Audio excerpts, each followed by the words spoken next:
Hello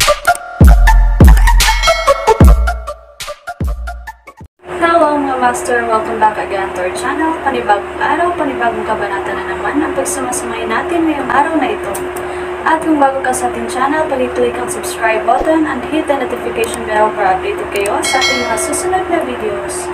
So mga master, bago natin simulan ang ating kabanata ngayong araw na ito, huwag po sana natin skip yung ads mga master no, dahil malaking bagay na po yan sa ating munting channel.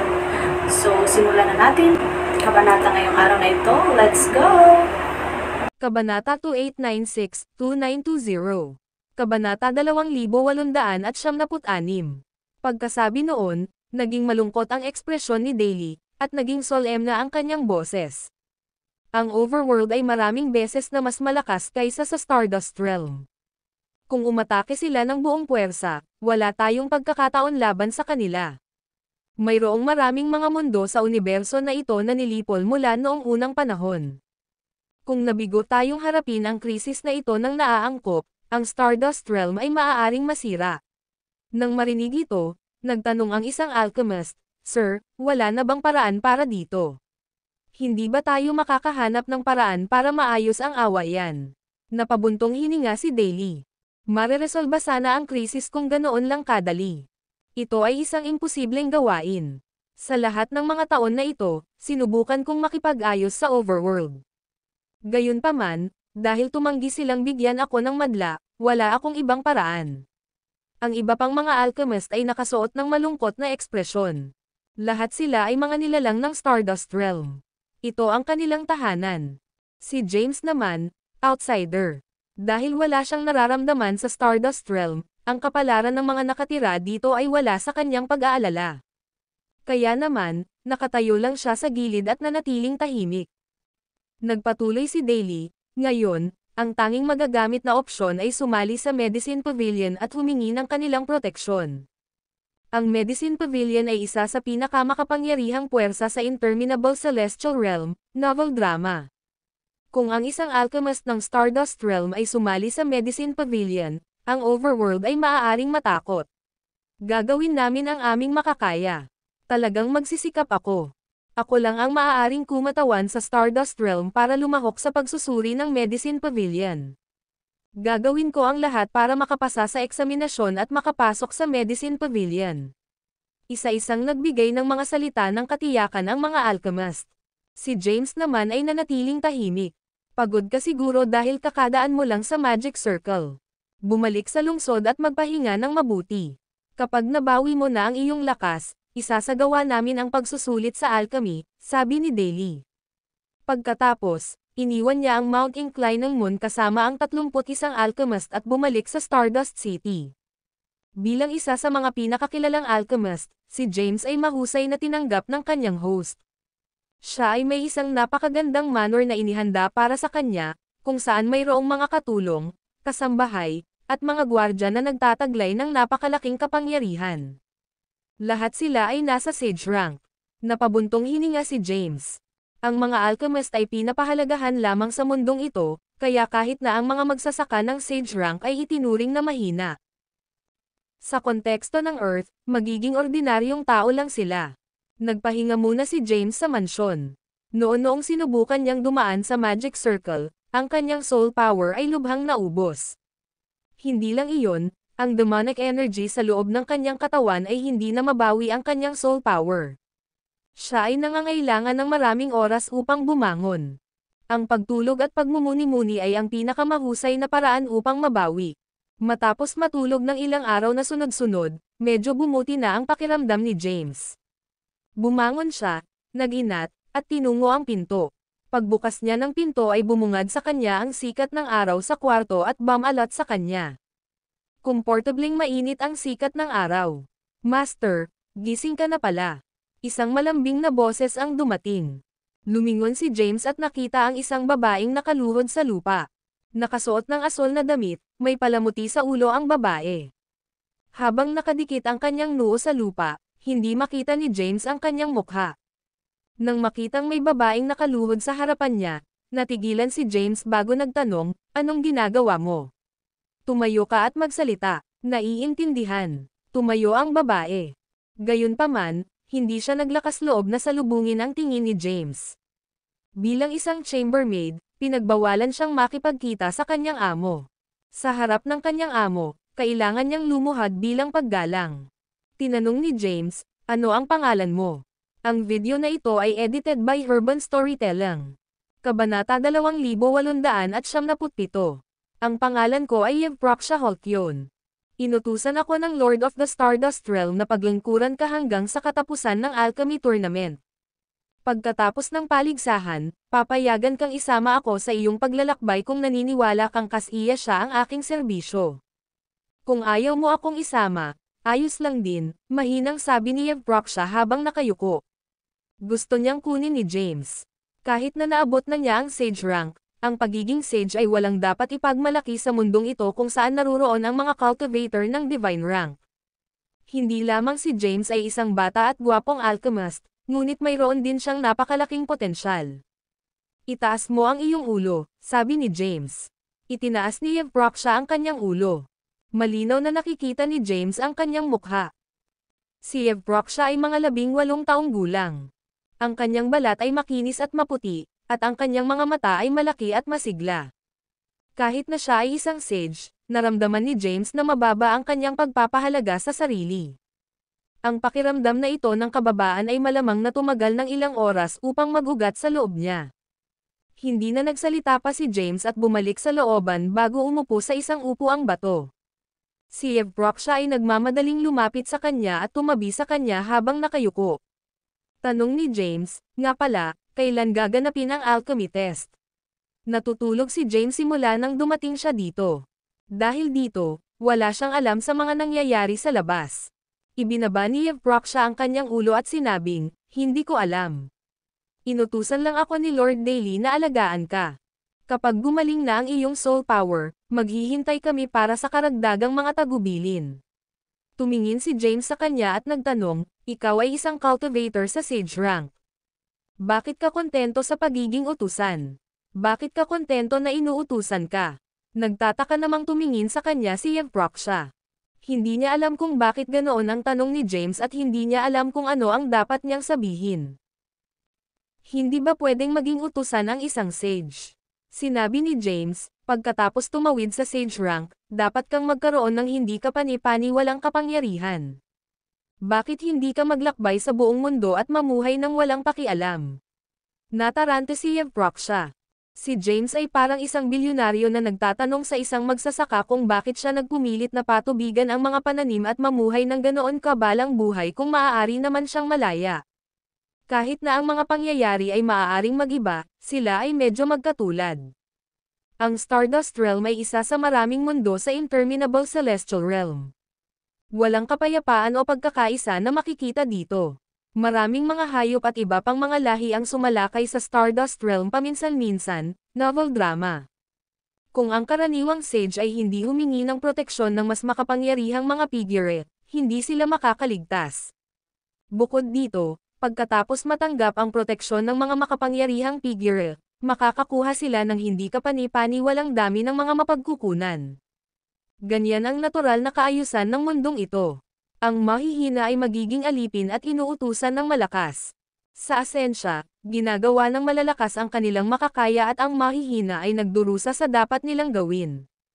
Dahil si James ay nagmula sa Earth at walang pakikipag-ugnayan sa mundo ng paglilinang, siya ay walang kaalam-alam tungkol sa mga patakarang ito.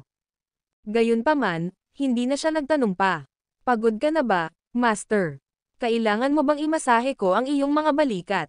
Nang makitang tumahimik si James, naglakas loob si Yevpraksha at nagtanong. Ang video na ito ay edited by Urban Storytelling. Kabanata 2878. Bahagyang iwinagayway ni James ang kanyang kamay para ipahiwatig na hindi niya kailangan iyon. Babalik na ako sa kwarto ko para magpahinga. Ipaalam sa akin kapag magsisimula na ang alchemy test. Pagkasabi niyan, tumalikod siya para umalis, dahil ang kanyang soul power ay lubhang naubos. Bagamat ang ilan ay naibalik, hindi pa siya ganap na gumaling. Bukod, ang alchemy ay lubhang naubos ang soul power, novel drama. Naiintindihan, magalang na sabi ni Yevpraksha. Si James naman ay bumalik sa kanyang kwarto at umupo ng naka-lotus position. Binalak niyang gumamit ng meditation para maibalik ang kanyang naubos na soul power. Isang buwan siyang naghintay. Nabawi ang kanyang naubos na soul power nitong nakaraang buwan. Makalipas ang isang buwan, may kumatok mula sa pinto. Kumatok, kumatok, kumatok, guro. Nang marinig ito, tumigil si James sa kanyang pagmumuni-muni, tumayo, at naglakad patungo sa pinto para buksan ito. Nakatayo sa labas ang isang kaakit-akit na babae na may balingkinitang figure.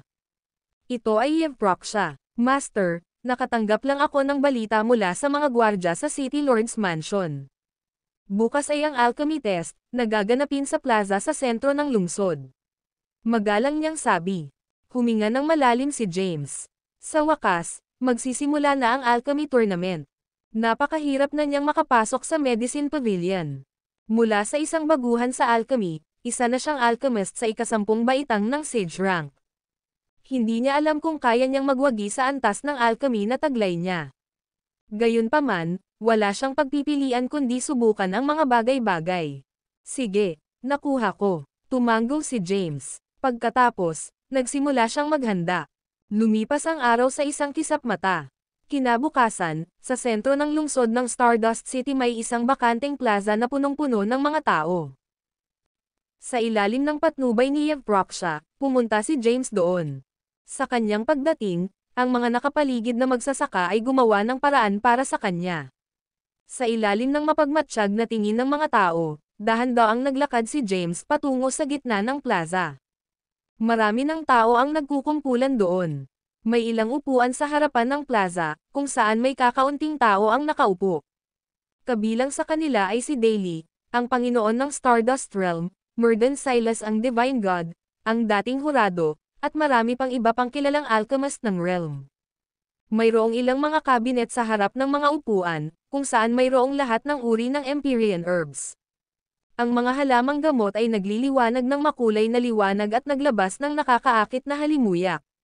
Sa harap ng mga damo ay 31 upuan. Sa sandaling iyon, isang upuan na lang ang bakante. Ang iba ay kinuha lahat ng iba pang mga kalahok. Nang makita ito, likas na alam ni James na sa kanya ang upuan at naglakad patungo sa upuan bago umupo. Nang makitang naruroon ang lahat, tumayo si Murden at tumingin sa mga alchemist, na nagsasabing, dahil lahat ay nandito, hayaan mo akong ilarawan ng maikli ang mga tuntunin ng kompetisyong ito. Ang layunin ng kompetisyon na ito ay subukan ang iyong mga kasanayan sa alchemy. Sa harap mo ay ilang Empyrean herbs, mula sa unang baitang hanggang ika-20. Kailangan mong pumili ng ilan sa mga halamang ito at gawing elixir. Ang sinumang magpino ng pinakamataas na kalidad na elixir ay mananalo sa unang pwesto. Ang video na ito ay edited by Herban Storytelling. Kabanata 2879. Nang marinig ito, nataranta ang lahat ng mga alchemist. Pagpili ng mga halamang gamot upang lumikha ng isang elixir. Nagsagawa sila ng husto upang maghanda ng isang elixir formula at mga halamang gamot ng kanilang sarili para sa alchemy tournament na ito. Gayunpaman, narito si Murden na nagsasabi na kailangan nilang pumili mula sa mga halamang gamot na inihanda para sa kanila. Ito ay magiging lubhang mapaghamong dahil maaaring may mga halamang gamot na hindi kinakailangan para sa kanilang mga formula sa mga piniling ipinakita. Sinubukan nito ang kanilang akumulasyon ng kaalaman sa alchemy.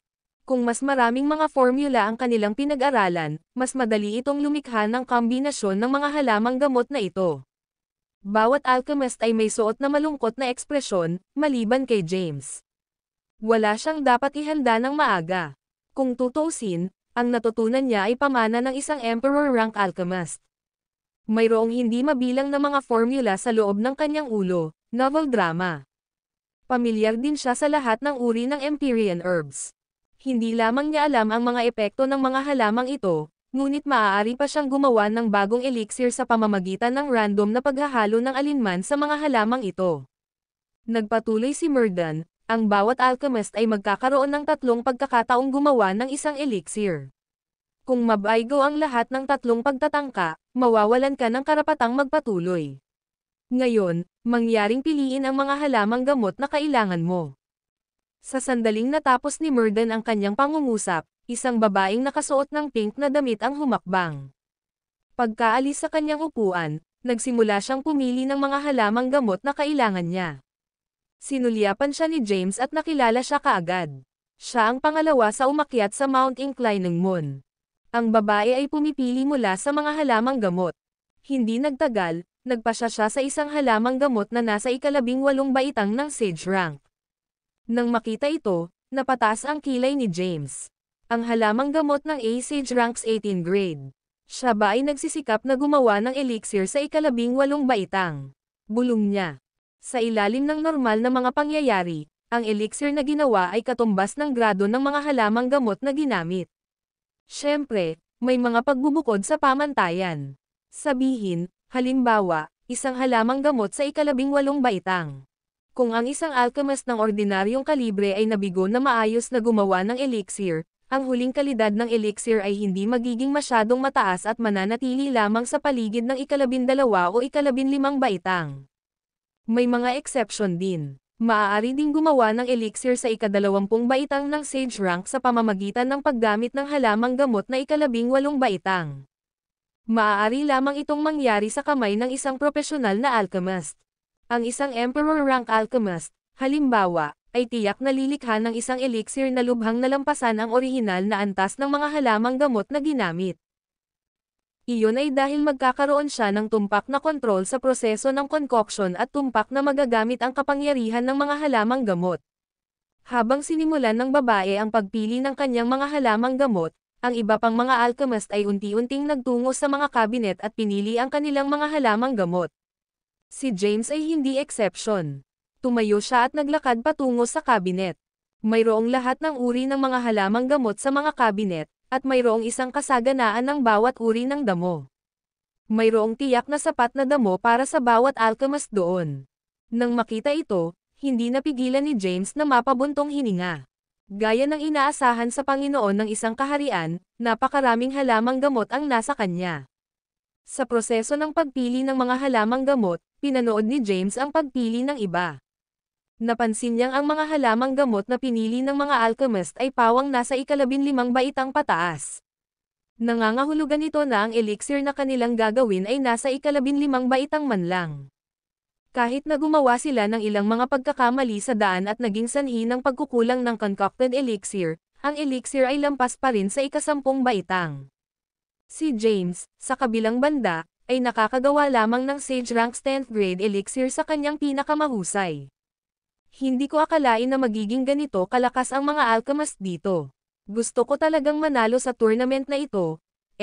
Ovalbock para magawa iyon, kailangan kong gumawa ng elixir sa 15 baitang ng Sage Rank o mas mataas. Tahimik na bulong ni James sa kanyang puso. Pagkatapos, pinagmasdan niya ang mga halamang gamot. Isa-isang nag-flash sa kanyang isipan ang mga halamang gamot.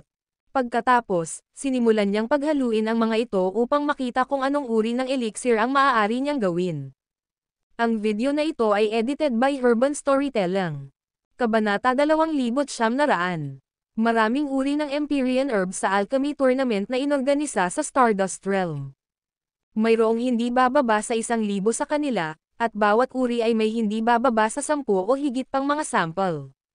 Gayunpaman, lahat sila ay karaniwang mga halamang gamot. Gayunpaman, ang mga halamang gamot na ito ay nagkakahalaga ng isang kapalaran. Walang ordinaryong tao ang makakapagharap ng napakaraming halamang gamot ng sabay-sabay. Inisa-isa ni James ang mga halamang gamot, pinag-iisipan kung anong uri ng elixir ang maaari niyang gawin. Kasabay nito, pinagmasdan niya ang iba pang mga alchemist. Mula sa mga halamang gamot na kanilang pinili, halos mahulaan niya kung anong uri ng elixir ang nais nilang gawin. Ang mga naruroon ay walang passovers. Napagtanto ni James na ang mga elixir na kanilang ginagawa ay nasa 15 baitang ng Sage Rank pataas. Kahit na ang mga ito ay ang lahat ng mga dekalidad na halamang gamot, nakuha lamang nila ang mga ito upang ang pangwakas na produkto ay may tiyak na kalidad kahit na may kaunting mga pagkakamali sa panahon ng proseso ng concoction.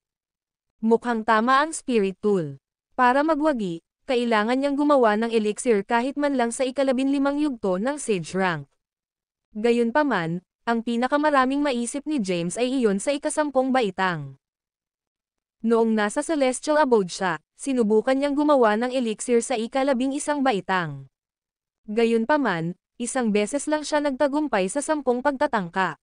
Gaano kahirap, marahang hinimas ni James ang kanyang mga templo. Hindi niya akalain na magiging ganito kahirap ang pagsali sa Medicine Pavilion. Ngayon, makakaasa na lang ako sa Emperor-ranked Alchemy Furnace. Umaasa ako na ang Martial Alchemy Furnace ay maaaring magdulot ng isang himala upang mabayaran ang kakulangan ko sa karanasan. Huminga ng malalim si James. Pagkatapos, nagsimula siyang pumili ng mga halamang gamot. Ang bawat alchemist ay may 3 pagkakataon na gumawa ng isang elixir. Para sa unang pagtatangka, binalak ni James na gumawa ng elixir sa ika-15 baitang.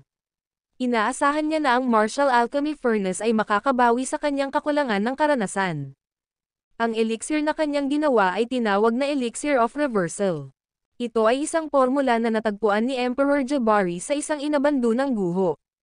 Kahit na ang Elixir of Reversal ay isang elixir lamang sa ika-15 baitang ng Sage rank, ang mga epekto nito ay kahanga-hanga. Sa pagkonsumo, ang kapangyarihan ng katawan ng isang tao ay tataas, at ang lakas ng pakikipaglaban ng isang tao ay higit na mapapahusay kasama ng tagal ng labanan. Sa buong labanan, ang lakas ng isang tao ay maaaring tumaas ng 9 na beses. Ito ay isang kailangang-kailangan na elixir sa labanan, novel drama. Natagpuan ni James ang mga halamang gamot na kailangan upang ihanda ang Elixir of Reversal mula sa mga halamang gamot. Bagamat hindi mahanap ang isa sa mga pangunahing sangkap, napagtanto ni James na maaari siyang umasa sa iba pang mga alternatibo. Kahit na ang mga epekto ay maaaring hindi kasing epektibo, maaari siyang gumawa ng elixir. Di nagtagal, tinipon ni James ang lahat ng mga halamang gamot na kailangan niya para i-concoct ang Elixir of Reversal. Samantala, pinagmamasdan ni Murden ang mga alchemist. Ang mga halamang ito ay espesyal na inihanda niya. Mula sa mga halamang gamot na pinili ng mga alchemist, masasabi niya kung anong uri ng elixir ang nais nilang gawin. Gayunpaman, nang makita ang mga damong pinili ni James, natigilan siya. Yung lalaking iyon, anong elixir ang balak niyang isama sa mga halamang iyon? Bilang isang divine rank alchemist, si Murden ay napakaraming kaalaman sa larangan ng alchemy. Gayunpaman, wala siyang ideya kung ano ang gagawin ni James. Mabilis na pumili si James ng mga halamang kailangan niya at siya ang unang nakatapos nito, and, ovalbook pagkatapos ay bumalik siya sa kanyang upuan. Gayunpaman, hindi siya agad nagsimulang mag-concoction. Sa halip, hinintay niyang magsimula ang iba. Iyon ay dahil ang kanyang Emperor rank Alchemy Furnace ay masyadong nakakatakot. Natatakot siyang lumikha ng kaguluhan. Lumipas ang oras. Sa isang kisap mata, 3 oras ang lumipas. Makalipas ang 3 oras, tapos na rin ang babaeng nakapink na damit sa pagpili ng kanyang mga halamang gamot. Ang video na ito ay edited by Urban Storytelling. Kabanata 2901.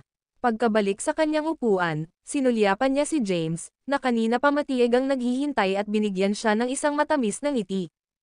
Pagkatapos, casual niyang iwinagayway ang kanyang kamay, at lumitaw ang isang lilang liwanag. Pagkatapos, lumitaw ang isang lilang alchemy furnace sa buong view. Ang alchemy furnace ay 10-10 metro ang taas, at naglalabas ito ng malabong kulay ube.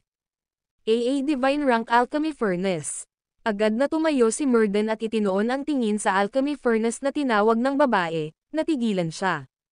Kahit na isa siyang Divine Rank Alchemist, wala siyang Divine Rank Alchemy Furnace.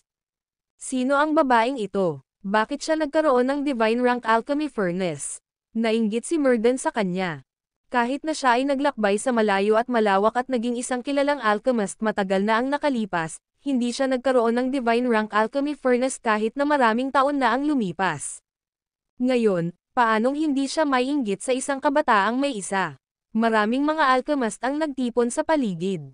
Nabigo silang umaban sa final round, ngunit masasabi nilang isa itong Divine Rank Alchemy Furnace. Ito ay isang Divine Rank Alchemy Furnace. Hindi ka panipaniwala. Hindi ko akalain na makakakita ako ng Divine Rank Alchemy Furnace sa maliit na Stardust Realm. Ang babaeng alchemist na ito ay tiyak na magwawagi. Sumasang-ayon ako. Ang Divine Rank Alchemy Furnace ay isang booster. Maraming napag-usapan. Nang marinig ang mga talakayan, Sumilay ang isang malabong ngiti sa mukha ng babae. Tiwala siya sa kanyang lakas.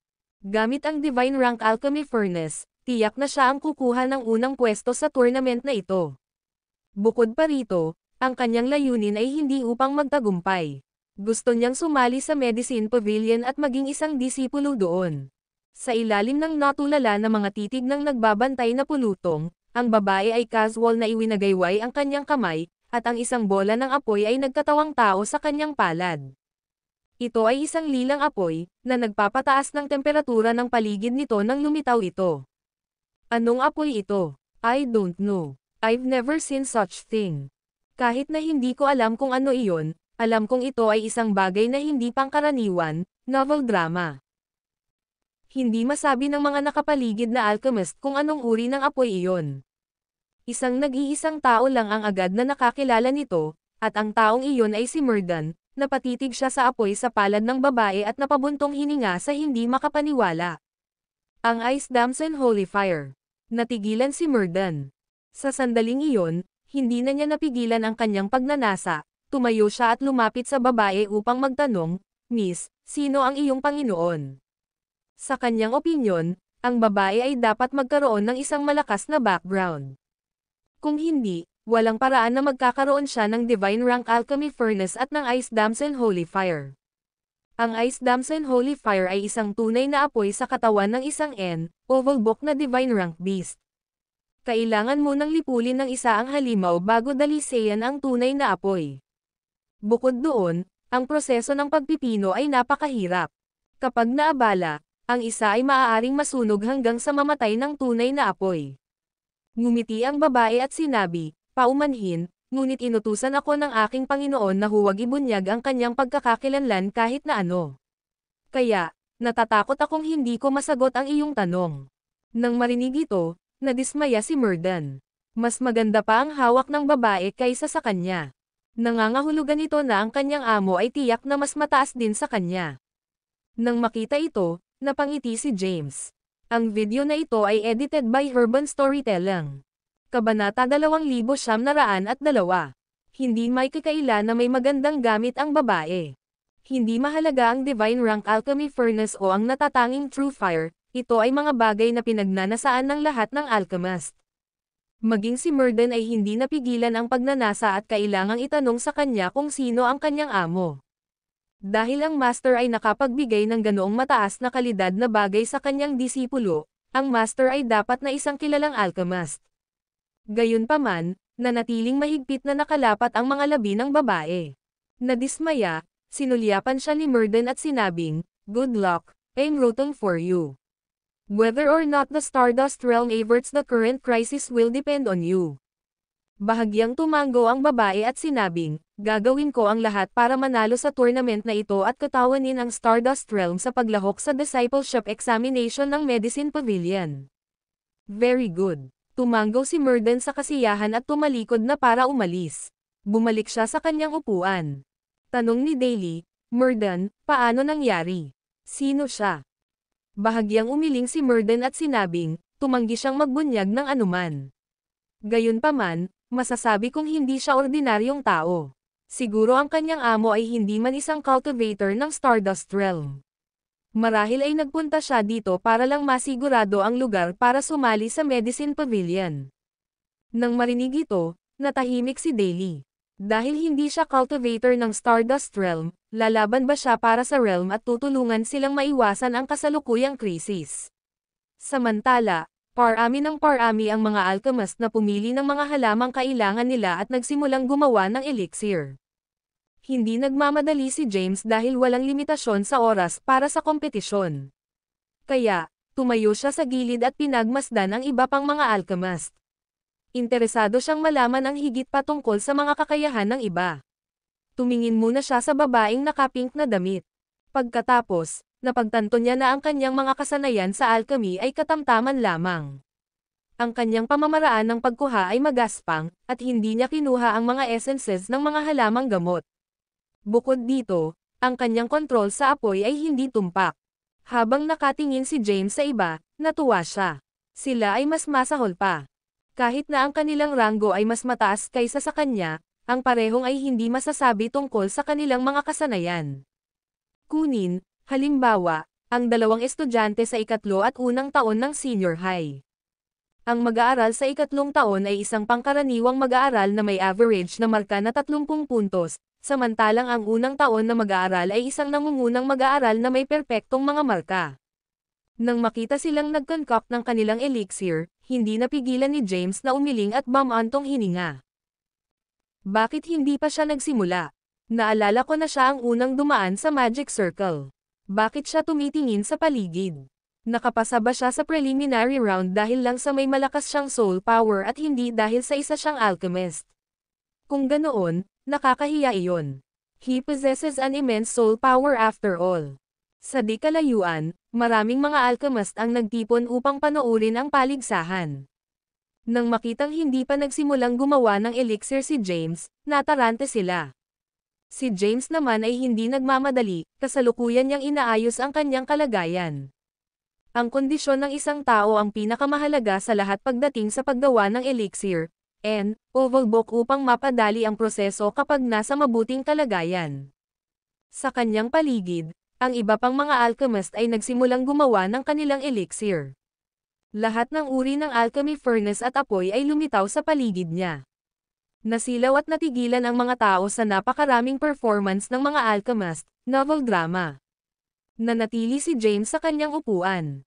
Ipinikit niya ang kanyang mga mata at sinubukang ayusin ang kanyang kalagayan. Ito ay nalilito hindi lamang sa karamihan, kundi maging kay Daly. Naguguluhan, sinulyapan niya si Murden at nagtanong, "Murden, ano ang ginagawa ng batang iyon? Nagsimula na ang iba, kaya bakit hindi pa?" Sinabi ni Murden, inaayos niya ang kanyang kalagayan. Ha! Ang video na ito ay edited by Urban Storytelling. Kabanata 2903. Natarante si Daly. Ipinaliwanag ni Murden, upang matiyak ang kalidad ng kanilang mga elixir, aayusin ng ilang makapangyarihang alchemist ang kanilang kondisyon bago ang proseso ng concoction. Ang ilan ay papasok pa sa isang closed-door meditation upang matiyak na nasa peak form ang mga ito bago ay concoct ang kanilang elixir. Nang marinig ito, nagtanong si Daly, makapangyarihan kaya siyang alchemist? Umiling si Murden at sinabing, "Hindi ko alam." Ipinikit ni James ang kanyang mga mata at pinakalma ang kanyang isip. Unti-unting lumipas ang oras. Kahit na ang iba ay malapit nang makumplito ang kanilang unang elixir, hindi pa siya nagsisimula. Samantala, sa hindi kalayuan, natapos na ng babae ang kanyang unang elixir. Maingat niyang iniimbak ang ginawang elixir at bumalik upang pumili ng kanyang mga halamang gamot. Ang babae ay handa na gumawa ng mga elixir ng mas mataas na grado. Sa sandaling iyon, ganap na nakahinga si James. Tumigil siya sa pagmamasid sa iba pang mga alchemist at ipinatawag ang kanyang martial alchemy furnace. Swoosh! Isang liwanag ang lumitaw, at ang martial alchemy furnace ay lumitaw sa kanyang harapan. Ang alchemy furnace ay napakalaki, halos 100 metro ang lapad at 30 metro ang taas. May mga mahiwagang linear na karakter na nakasulat sa tansong ibabaw nito. Ang mga mahiwagang karakter na ito ay tila may sariling buhay, patuloy na kumikislap at kumikislap. Sa sandaling lumitaw ang martial alchemy furnace, isang primordial power ang dumaan, nananag sa lahat ng nasa daan nito. Ang mga nakapaligid na alchemist ay nadama ang napakalaking kapangyarihan, at sa ilalim ng pagsupil nito, ang kanilang mga katawan ay walang kamalay-malay na paatras. Ano? Natigilan silang lahat. Anong malakas na alchemy furnace? Anong ranggo ang alchemy furnace na iyon? Hindi ko alam, pero dapat mas mataas ito sa divine rank. Nagulat ang lahat. Kahit na alam nila ang tungkol sa divine rank alchemy furnace, wala silang narinig na emperor rank alchemy furnace. Ang isang emperor rank alchemy furnace ay kumakatawan sa isang emperor rank alchemist. Upang maging alchemist ng emperor rank, kailangan munang maging emperor. Gayunpaman, hindi lahat ng emperor ay magiging isang emperor rank alchemist, at hindi lahat ng emperor rank alchemist ay magkakaroon ng emperor rank alchemy furnace. Nang makitang ipinatawag ni James ang alchemy furnace, si Daly na nasa kanyang upuan ay napatingin kay Murden at nagtanong, "Murden, anong ranggo ang alchemy furnace na iyon? Bakit ko naramdaman ang aura ng isang emperador mula doon?" "Pagan." tinitigan ni Murden ang alchemy furnace na ipinatawag ni James. Sa pagkakataong iyon, nagsalubong ang kilay niya, punong-puno ng hindi makapaniwala ang ekspresyon. Bilang isang divine rank alchemist, marami siyang nasaksihan. Kahit na hindi pa siya nakakita ng alchemy furnace ng emperor rank, masasabi niyang ang alchemy furnace na ipinatawag ni James ay isang emperor rank alchemy furnace. Emperor, huminga siya ng malalim at nagbitaw ng isang salita. Masyadong nakakatakot ang isang emperor rank alchemy furnace. Maraming emperor at ovalbook na emperor rank alchemist sa Boundless Realm. Gayunpaman, hindi kailanman nagkaroon ng emperor rank alchemy furnace na lumitaw dati. Maging ang master ng Medicine Pavilion ay mayroong quasi-emperor alchemy furnace. Hindi inaasahan ni Murden na magkakaroon ng emperor rank alchemy furnace sa Stardust Realm, novel drama. Sa sandaling iyon, kailangan niyang pigilan ang pagnanais na sumugod sa tabi ni James at tingnang mabuti ang alchemy furnace ng emperor rank. Ang video na ito ay edited by Urban Storytelling. Kabanata 2904. Gumawa ng kaguluhan ang Emperor rank alchemy furnace ni James, at maging si Murden, isang divine rank alchemist, ay natigilan. Hindi niya inaasahan na magkakaroon ng Emperor rank alchemy furnace sa Stardust Realm. Ito ay sobrang nakakatakot. Pagkaraan ng ilang oras, inayos niya ang sarili, tumayo, at naglakad patungo kay James. Nakatayo sa harap ni James, tinitigan niya ang lumulutang na alchemy furnace sa kanyang harapan. Habang pinagmamasdan niya ang mga misteryosong simbolo at mga inscription sa kulay tansong alchemy furnace, lumipad ang kanyang isip sa ibang lugar habang siya ay napadpad sa mundo ng mga misteryosong simbolo. Pagkaraan ng ilang oras, inipon niya ang kanyang sarili at pinuri, napakahiwaga ng alchemy way at inscription. Ito ay hindi kapanipaniwala. Sa gayong alchemy furnace, anong elixir ang hindi mo kayang gawin?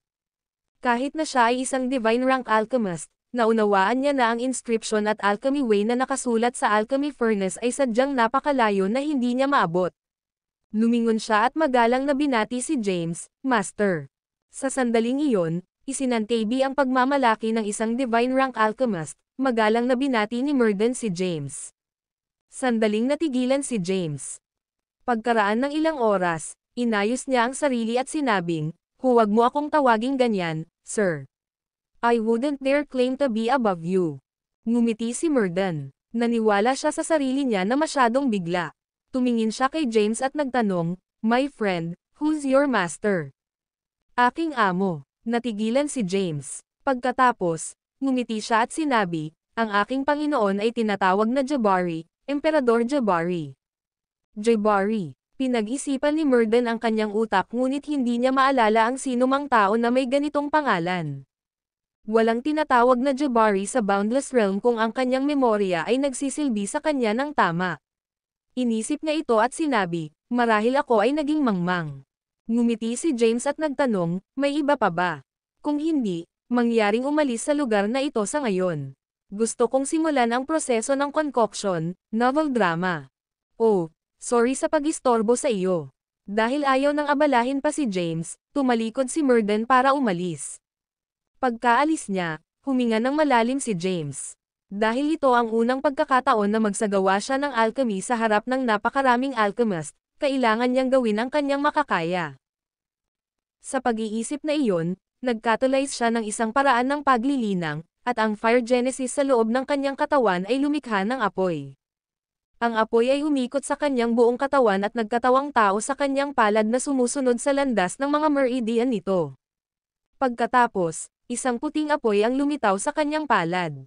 Ang apoy ay nagliliwanag at transparent. Kaagad, ito ay naguluhan sa maraming alchemist. Iyon ay dahil hindi pa sila nakakita ng puting apoy noon. Ano itong apoy? Mukhang medyo nananakot. I don't know. I've never seen one like this before. Pero dahil mayroon siyang napakahiwagang alchemy furnace, dapat kakaiba ang apoy niya. Walang nakakaalam ng anuman tungkol sa apoy ni James, kahit kay Murden. Naramdaman lang niya na ang apoy ni James ay dalisay at puro, at may dala itong sinaunang kapangyarihan.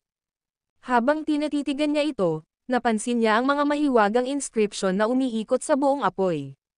Muli siyang huminga ng malalim. Unbelievable. Ito ay hindi kapanipaniwala. Natigilan si Murden. Sa normal na mga pangyayari, ang mga bagay na nauugnay sa mga inscription ay hindi magiging ordinaryong bagay. Hindi siya makapaniwala na mayroong isang misteryosong tao sa Stardust Realm. Ang gayong figure ay maaaring hindi matagpuan kahit sa Medicine Pavilion, ang pinakamalaking puwersa sa buong Boundless Realm. Ang video na ito ay edited by Urban Storytelling. Kabanata 2905. Hindi pinansin ni James ang mga tingin ng iba at itinoon ang atensyon sa mga halamang gamot na pinili niya. Habang casual niyang winawagayway ang kanyang kamay, isang halamang gamot ang lumipad papunta sa alchemy furnace. Sa sandaling pumasok ang damo sa alchemy furnace, agad na na-activate ang formation na nakasulat sa furnace. Ang ilang mahiwagang mga inscription ay nagkatawang tao upang bumuo ng mga sinulid ng mga gintong linya na bumabalot sa damo. Kapag ang pagbuo ay aktibo, ang damo ay nababalot ng mahiwagang inscription. Sa sandaling iyon, malinaw na naramdaman ni James ang bawat bahagi ng herb habang sinimulan niyang gawing catalyze ang Genesis True Fire. Pinlano niyang gamitin ang apoy ng Genesis True Fire upang pinuhin ang damo. Sa orihinal, hindi siya dapat gumawa ng elixir sa ika-10 baitang ng Sage rank gamit ang kanyang alchemy level. Gayunpaman, sa Emperor rank alchemy furnace, madali niyang magagawa ito. Di nagtagal, ang mga bahagi ng unang damo ay ganap na nakuha. Isang piraso ng cake, nakahinga ng maluwag si James. Sa alchemy furnace ng Emperor rank, wala na siyang kinatatakutan. Sinimulan niyang pinuhin ang pangalawang damo. Ang kanyang kontrol sa apoy ay hindi nagkakamali, at ang buong proseso ay maayos at walang anumang mga bahid, novel drama. Hindi nagtagal, ang lahat ng mga halamang gamot ay ganap na napino. Samantala, napaka-advance ng kanyang extraction technique na maging si Murden ay natulala. Ang iba pang mga alchemist ay nakanganga din ang kanilang mga bibig. Sinimulan ni James ang proseso ng pagsasanib ng elixir. Sa pamamagitan ng pagsunog ng Genesis True Fire, dahan-daang nagsanib ang kinuhang herb powder. Kasabay nito, ang mga mahiwagang simbolo ay nabuo mula sa formation sa alchemy furnace at pinagsama sa elixir. Hindi nagtagal, natapos ang proseso. Isang dakot ng mga gintong elixir ang lumitaw sa alchemy furnace. Sila ay kasing laki ng isang hinlalaki, at bawat isa sa kanila ay kumikinang ng isang gintong liwanag. May mga mahiwagang linya pa nga sa ibabaw ng elixir. Sa pagkakataong iyon, napatigil ang bawat alchemist sa kanilang ginagawa at sabay na tumingin kay James. Sa ilalim ng maingat na mga tingin ng lahat, dahan-daang kinuha ni James ang mga elixir mula sa alchemy furnace. Hindi na napigilan ni Murden ang pagnanasa, nagmamadaling pumunta si Murden sa tabi ni James at sinabing, "My friend, pwede ba akong tumingin sa elixir?" Casual na inabot ni James ang isa. Tinanggap ni Murden ang elixir at pinagmasdan ito sa kanyang kamay. Nang makita ang mga linya sa ibabaw ng elixir, napabulalas siya, tulad ng inaasahan sa isang alchemy furnace ng Emperor rank. Kung iisipin na ang isang damo lamang sa ika-15 baitang ng Sage rank ay maaaring gawing elixir ng Divine rank. Nakakamangha, napakadi kapani-paniwala. Ang alamat ay hindi inaasahan na ang kapangyarihan ng Emperor Ranky ay hindi kailanman totoo. Sa sandaling iyon, tumingin siya sa mga nakapaligid na alchemist at sinabing, "Itigil mo na ang ginagawa mo ngayon. Tapos na ang tournament, nanalo siya." Pagkatapos, tumingin siya kay James at tinanong, "My friend, what is your name?" Nakangiting sabi ni James, "Ako si James Caden." Inanunsyo ni Murden, si James Caden ay nanalo sa alchemy tournament. Ngayon, kakatawanin niya ang Stardust Realm upang lumahok sa pagsusuri ng Medicine Pavilion. Dahil nakapag-concoct si James ng isang Divine Rank Elixir sa pamamagitan lamang ng paggamit ng herb sa Sage Rank's 15th grade, hindi na kailangang tingnan ni Murden ang mga elixir na ginawa ng ibang mga alchemist. Ang iba ay dismayado. Nadismaya ang babaeng nakapink na damit, ngunit wala siyang magawa. Malaki ang pagitan nila ni James. Kung walang Emperor Rank Alchemy Furnace, hindi siya makakagawa ng Divine Rank Elixir sa pamamagitan ng paggamit ng Sage Rank Herb. Nakangiting lumapit si Daly kay James, "Nakakabilib, James. Hindi ko akalain na makakagawa ka ng isang Divine Rank Elixir, and, Ovalbook bilang kinatawan ng Stardust Realm, tiyak na ikaw ay. Sumali ka sa Medicine Pavilion at maging isang disipulo doon." "Ano ba, Baka mataas ang pagtingin mo doon. Anong alam mo? Kinawayan siya ni Murden, sa pagiging mahusay ni James sa alchemy at ang Emperor rank alchemy furnace na nasa kanya, maging ang Master ng Medicine Pavilion ay kailangang tanggapin siya ng may paggalang. Oo, syempre, agad na sinabi ni Daily, patawarin mo ang aking kamangmangan. Ang video na ito ay edited by Urban Storytelling. Kabanata 2906. Dahil si James ay isang alchemist na maaaring gumawa ng isang divine rank elixir sa pamamagitan ng paggamit ng isang sage rank 15th grade herb, tiyak na hindi siya isang tao na dapat pagtripan. Kaya, siya ay lubos na magalang kay James. James, dahil kakatapos mo lang mag-concoct ng elixir, dapat pagod ka na. Hayaan mo akong ihatid ka sa isang rest area.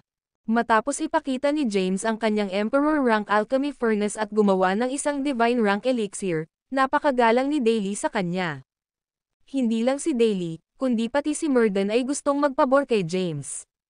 Iyon ay dahil si James ay hindi lamang nagkaroon ng Emperor rank alchemy furnace, ngunit mayroon pa siyang nakakatakot na mga kasanayan sa alchemy. Ang ilan sa mga pamamaraan na ginamit niya ay matagal nang nawala. Kung may bibigay sa kanya ni James ang patnubay, ang kanyang mga kasanayan sa alchemy ay maaaring tumaas ng mabilis. Hindi nakaramdam ng pagod si James. Gayunpaman, dahil nanalo na siya, walang saysay na manatili dito. Sa patnubay ni Daily, dinala siya sa isang napakagandang patio sa lungsod. Sa looban, nagtanong si James, nga pala, kailan ang pagsusuri sa Medicine Pavilion? Sabi ni Daily na may matingkad na ngiti, James, sa iyong alchemy skills at background, hindi na kailangang sumali sa Elixir Pavilion.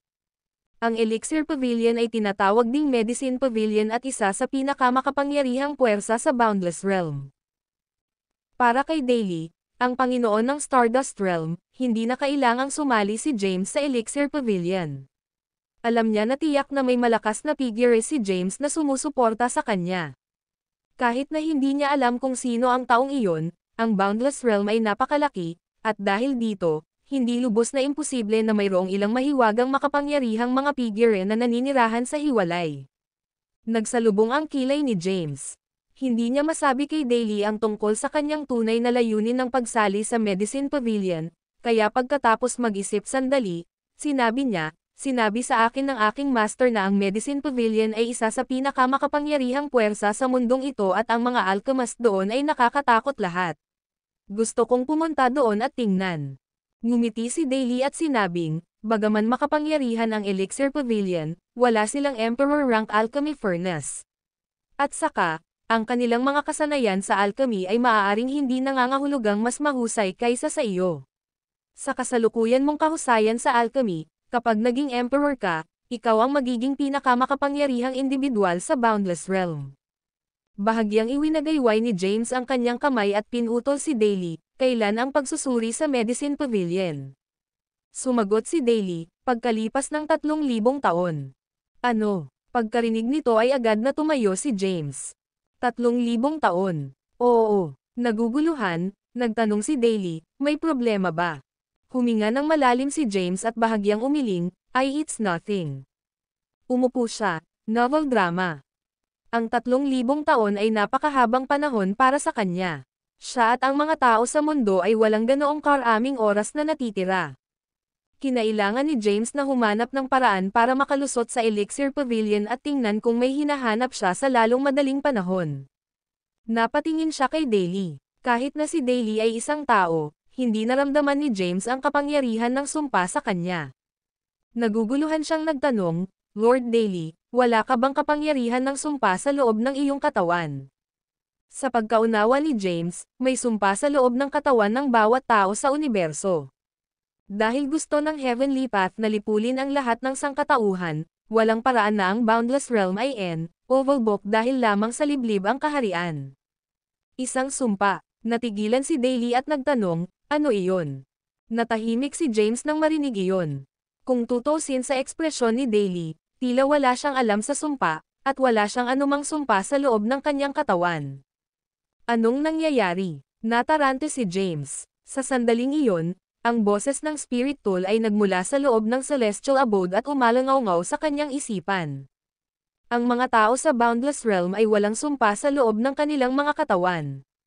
Nang pumasok ka sa Boundless Realm, may humiram ng kapangyarihan ng time capsule at pilit na binuksan ang River of Time, na dinadala ka sa nakaraan. Nang marinig iyon, natigilan si James. Tahimik niyang tinanong sa kanyang puso, Spirit Tool, sinasabi mo bang pinabalik ako ni Xandros sa nakaraan? Ang video na ito ay edited by Urban Storytelling. Kabanata 2907. Huwag mong sabihin sa akin na ang mahiwagang ilog na narating ko bago ako dumating sa Boundless Realm ay ang River of Time. Nanlalaki ang mga mata ni James, hindi makapaniwala na nangyayari ito. Oo, sabi ng Spirit Tool, tiyak na natatakot siya na nauubusan na tayo ng oras. Kaya naman nag-isip siya ng ganitong plano. Sa ngayon, dapat ay mayroon kang sapat na oras para maghanap ng Ancestral God Elixir. Nang marinig ito, bumungad sa mukha ni James ang realization. Si Daly ay nakatayo sa tabi ni James. Nang makitang natahimik siya ay natahimik din siya. Hindi umimik ang dalawa sa loob ng 1 minuto. Makalipas ang 1 minuto, nagtanong si Daly, James. Inayos ni James ang sarili at sinulyapan siya, nagtatanong, may problema ba? 2. Nauutol na sabi ni Daly. Sabi ni James, malayang magsalita. Pagkatapos ng maikling pagmumuni-muni, naniwala si Daly na dapat niyang sabihin kay James ang tungkol dito para matulungan niya ito. Tulad ng alam mo, ang Stardust Realm ay kasalukuyang nahaharap sa isang krisis.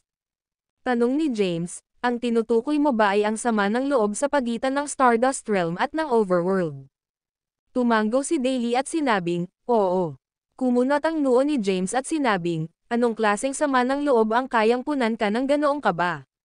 Ano nga ba ang maaaring magbabante sa Overworld na lipulin ang Stardust Realm?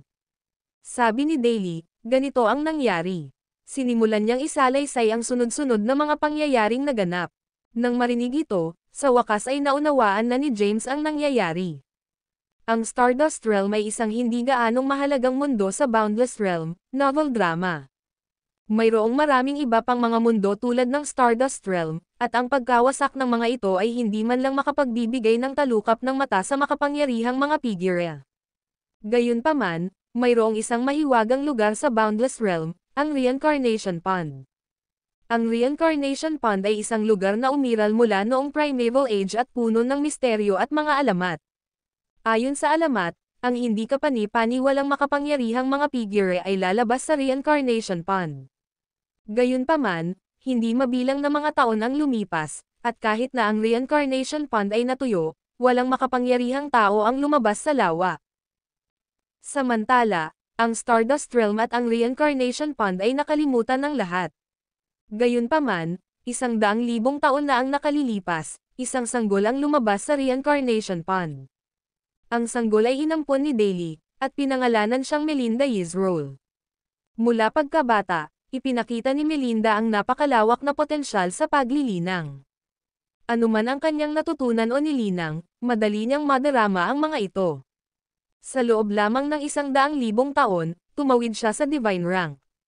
Gayunpaman, hindi pa nagtagal, nakatagpo niya ang iyang master ng Overworld habang umalis siya sa Stardust Realm at nagsanay sa labas.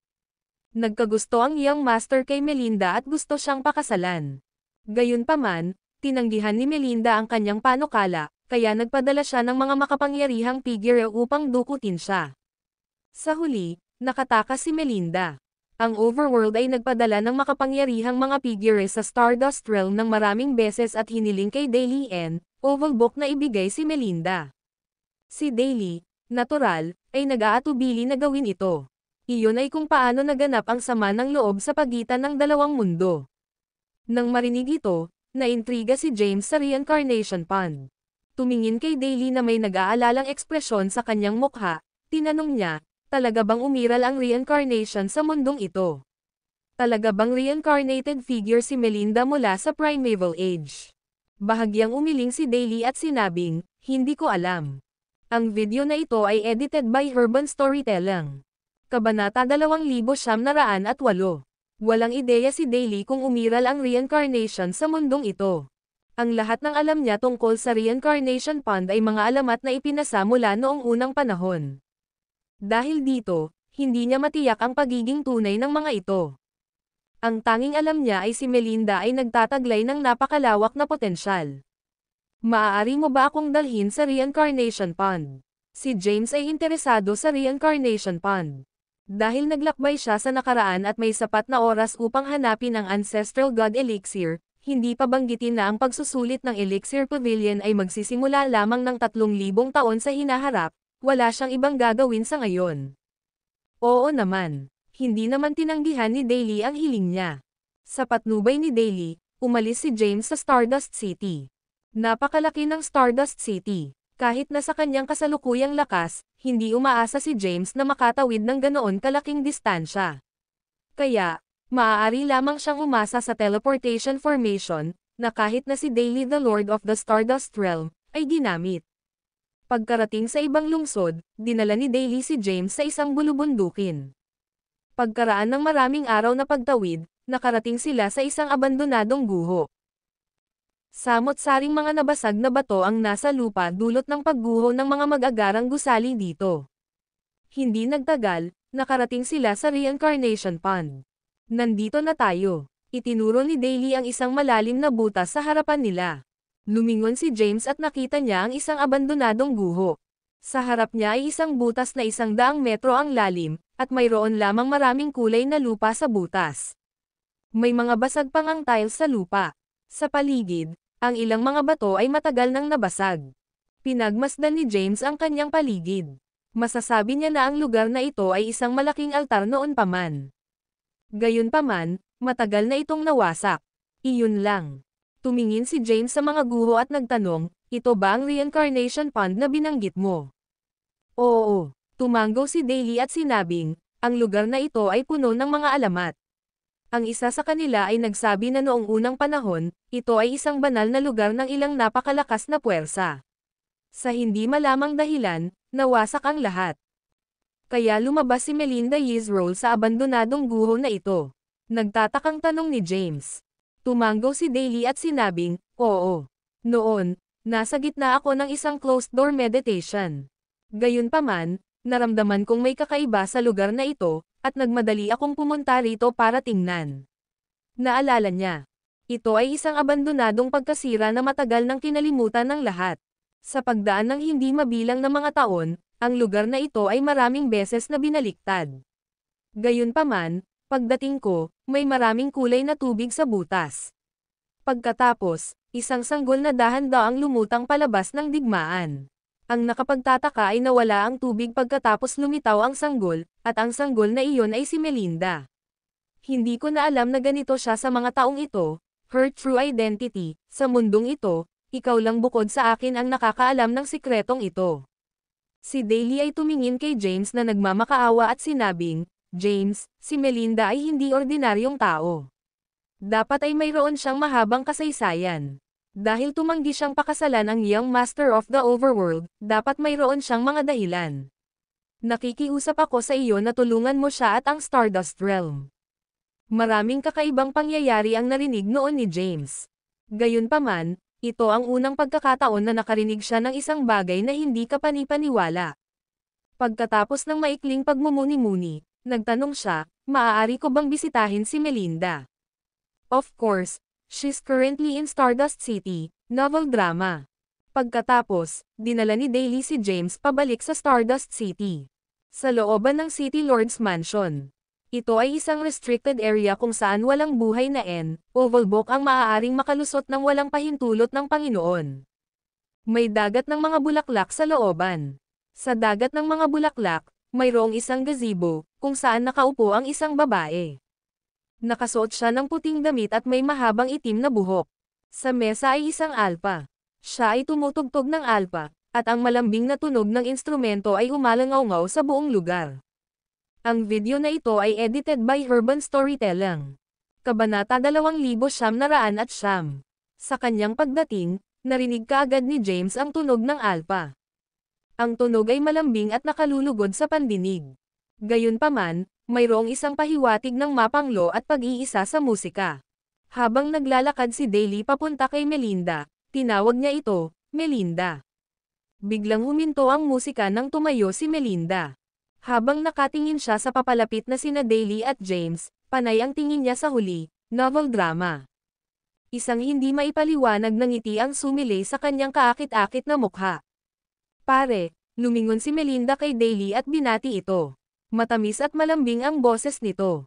Napatingin si James kay Melinda, ang babaeng hindi alam ang pinanggalingan. Siya ay napakarilag.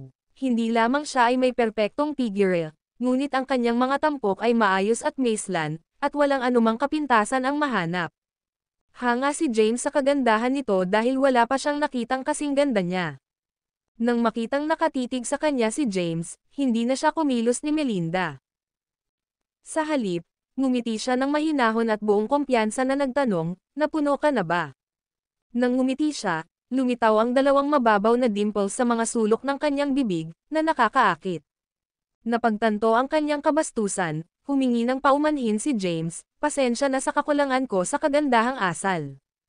Nakangiting pakilala ni Daily kay James, Melinda, this is James. He's a powerful alchemist. Bagaman nasa loob ka ng buong oras, malamang narinig mo na ang alchemy tournament. Siya ang nanalo sa unang pwesto. Bahagyang tumango si Melinda at sumagot, Ma'am. Feel free to get to know the other better. I'll be taking my leave. Pagkatapos, tumalikod si Daily para umalis. Pagkaalis niya, itinuro ni Melinda ang isang upuang bato sa tabi niya at sinabing, huwag kang masyadong formal. Halika at maupo ka. Nang makaupo si James, sinilip siya nito. May dumi ba sa mukha ko? Nakangiting tanong ni Melinda. Hindi. Bahagyang umiling si James at sinabing, I'm merely curious about you. Ngumiti si Melinda at nagtanong, ano ang dapat malaman tungkol sa akin? Pagkatapos ng maikling pagmumuni-muni, sinabi ni James, nabalitaan ko na lumabas ka sa reincarnation pond. Saglit na natigilan si Melinda bago nakangiting sinabi, ang tatay ko lang ang nakakaalam ng sikretong ito. Sa lahat ng mga taon na ito, hindi niya sinabi sa isang buhay na kaluluwa. Hindi ko inaasahan na magtitiwala siya sa iyo nang labis na ibubunyag niya ang sikreto sa iyo. Ang kanyang mga salita ay nagpahayag ng maraming impormasyon. Noon, sinabi ni Daily kay James na siya lang ang nakakaalam ng sikretong ito. Ibig sabihin kahit si Melinda ay hindi alam. Ngayon, inihayag niya ang kanyang kaalaman sa mga pangyayaring naganap. Nagkaroon lamang ng isang paliwanag para dito. Nangangahulugan ito na mayroon siyang mga alaala noong siya ay isang sanggol. O marahil, siya ay muling nagkatawang tao kasama ng mga alaalang iyon. Nag-reincarnate ka ba talaga mula sa isang makapangyarihang figure ng primeval age? Nagulat si James. Hindi sumagot si Melinda. Sa halip, nakatitig lang siya kay James. Nang makita ito, medyo nahiya si James. Bakit ka nakatitig sa akin?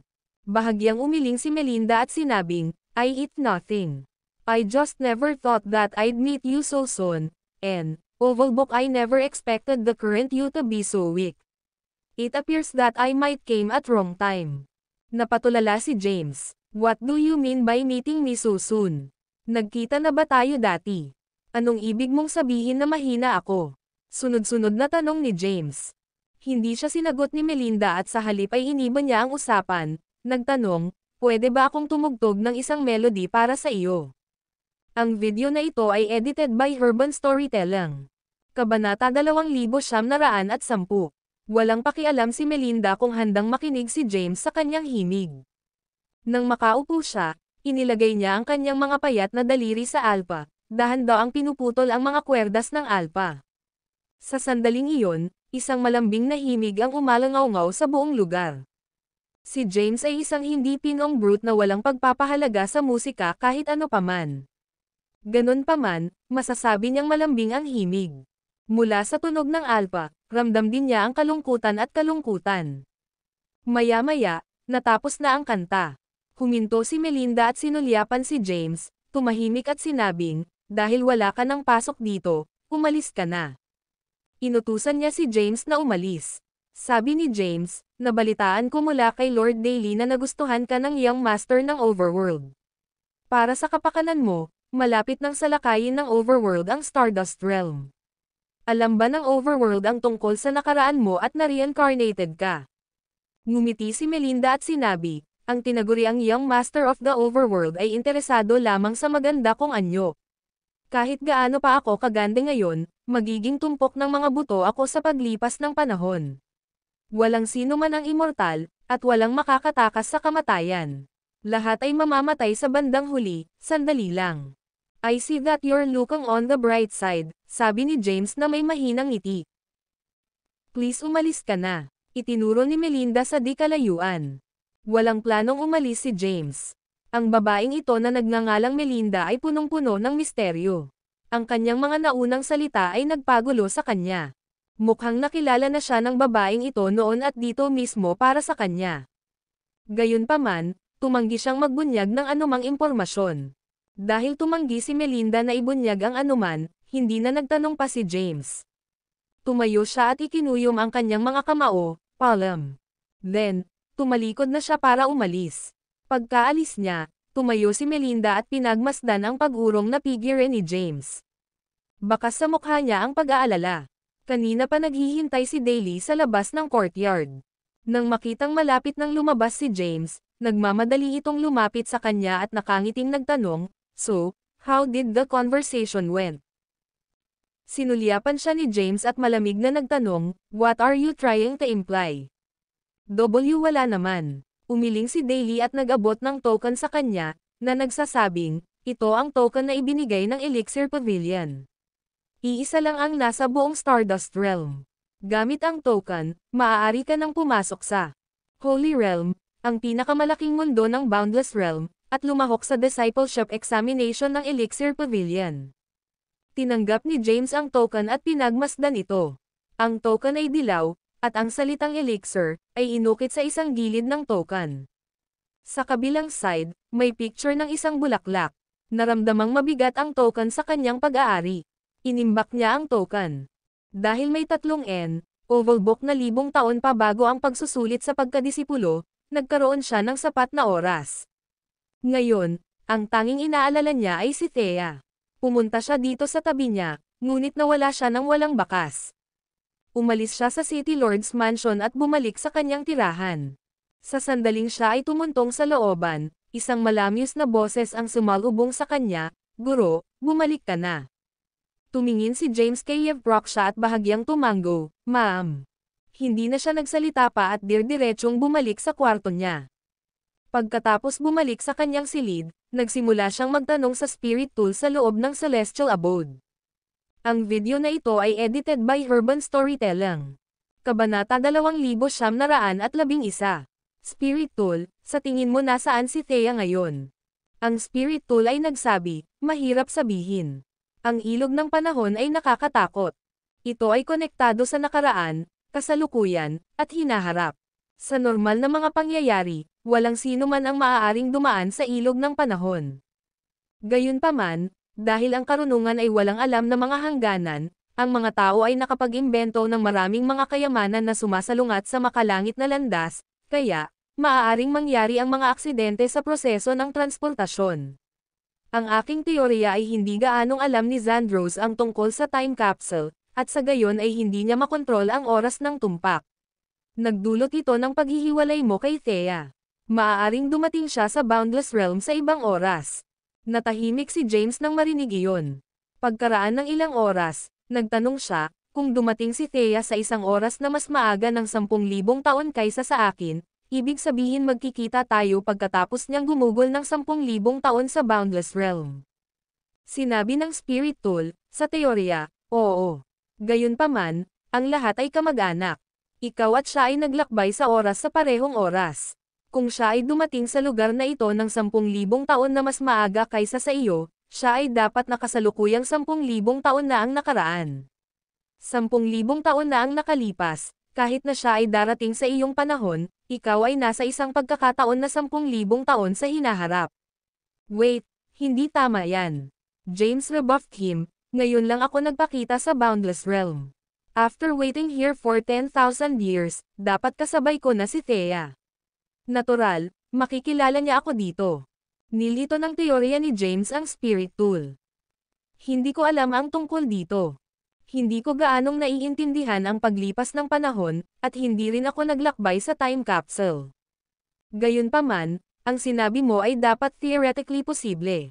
Hanggat walang mangyayaring masama para kay Thea, darating siya sa kasalukuyang timeline at makikilala ka kahit na ipinadala siya 10,000 taon, 100,000 taon, o kahit 1,000,000 taon sa hinaharap, kung darating man ang 1,000,000 taon, sa hinaharap you'll have to wait to see her. O baka maaari kang maglakbay sa panahon muli at magtungo sa 10,000 taon mamaya sa hinaharap. Si James at ang Spirit Tool ay nagkaroon ng maikling pagbabago.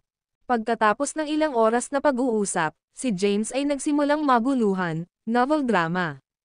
This is too complicated. Let's take one step at a time. Nag-aalala man siya kay Thea, hindi alam ni James kung ano ang gagawin ngayong dumating na ito sa ganito. Isang hakbang lang ang kaya niyang gawin at pigilan ang pag-iisip. Dahil mayroon pa siyang 3,000 taon, gagamitin niya ang oras sa paglilinang.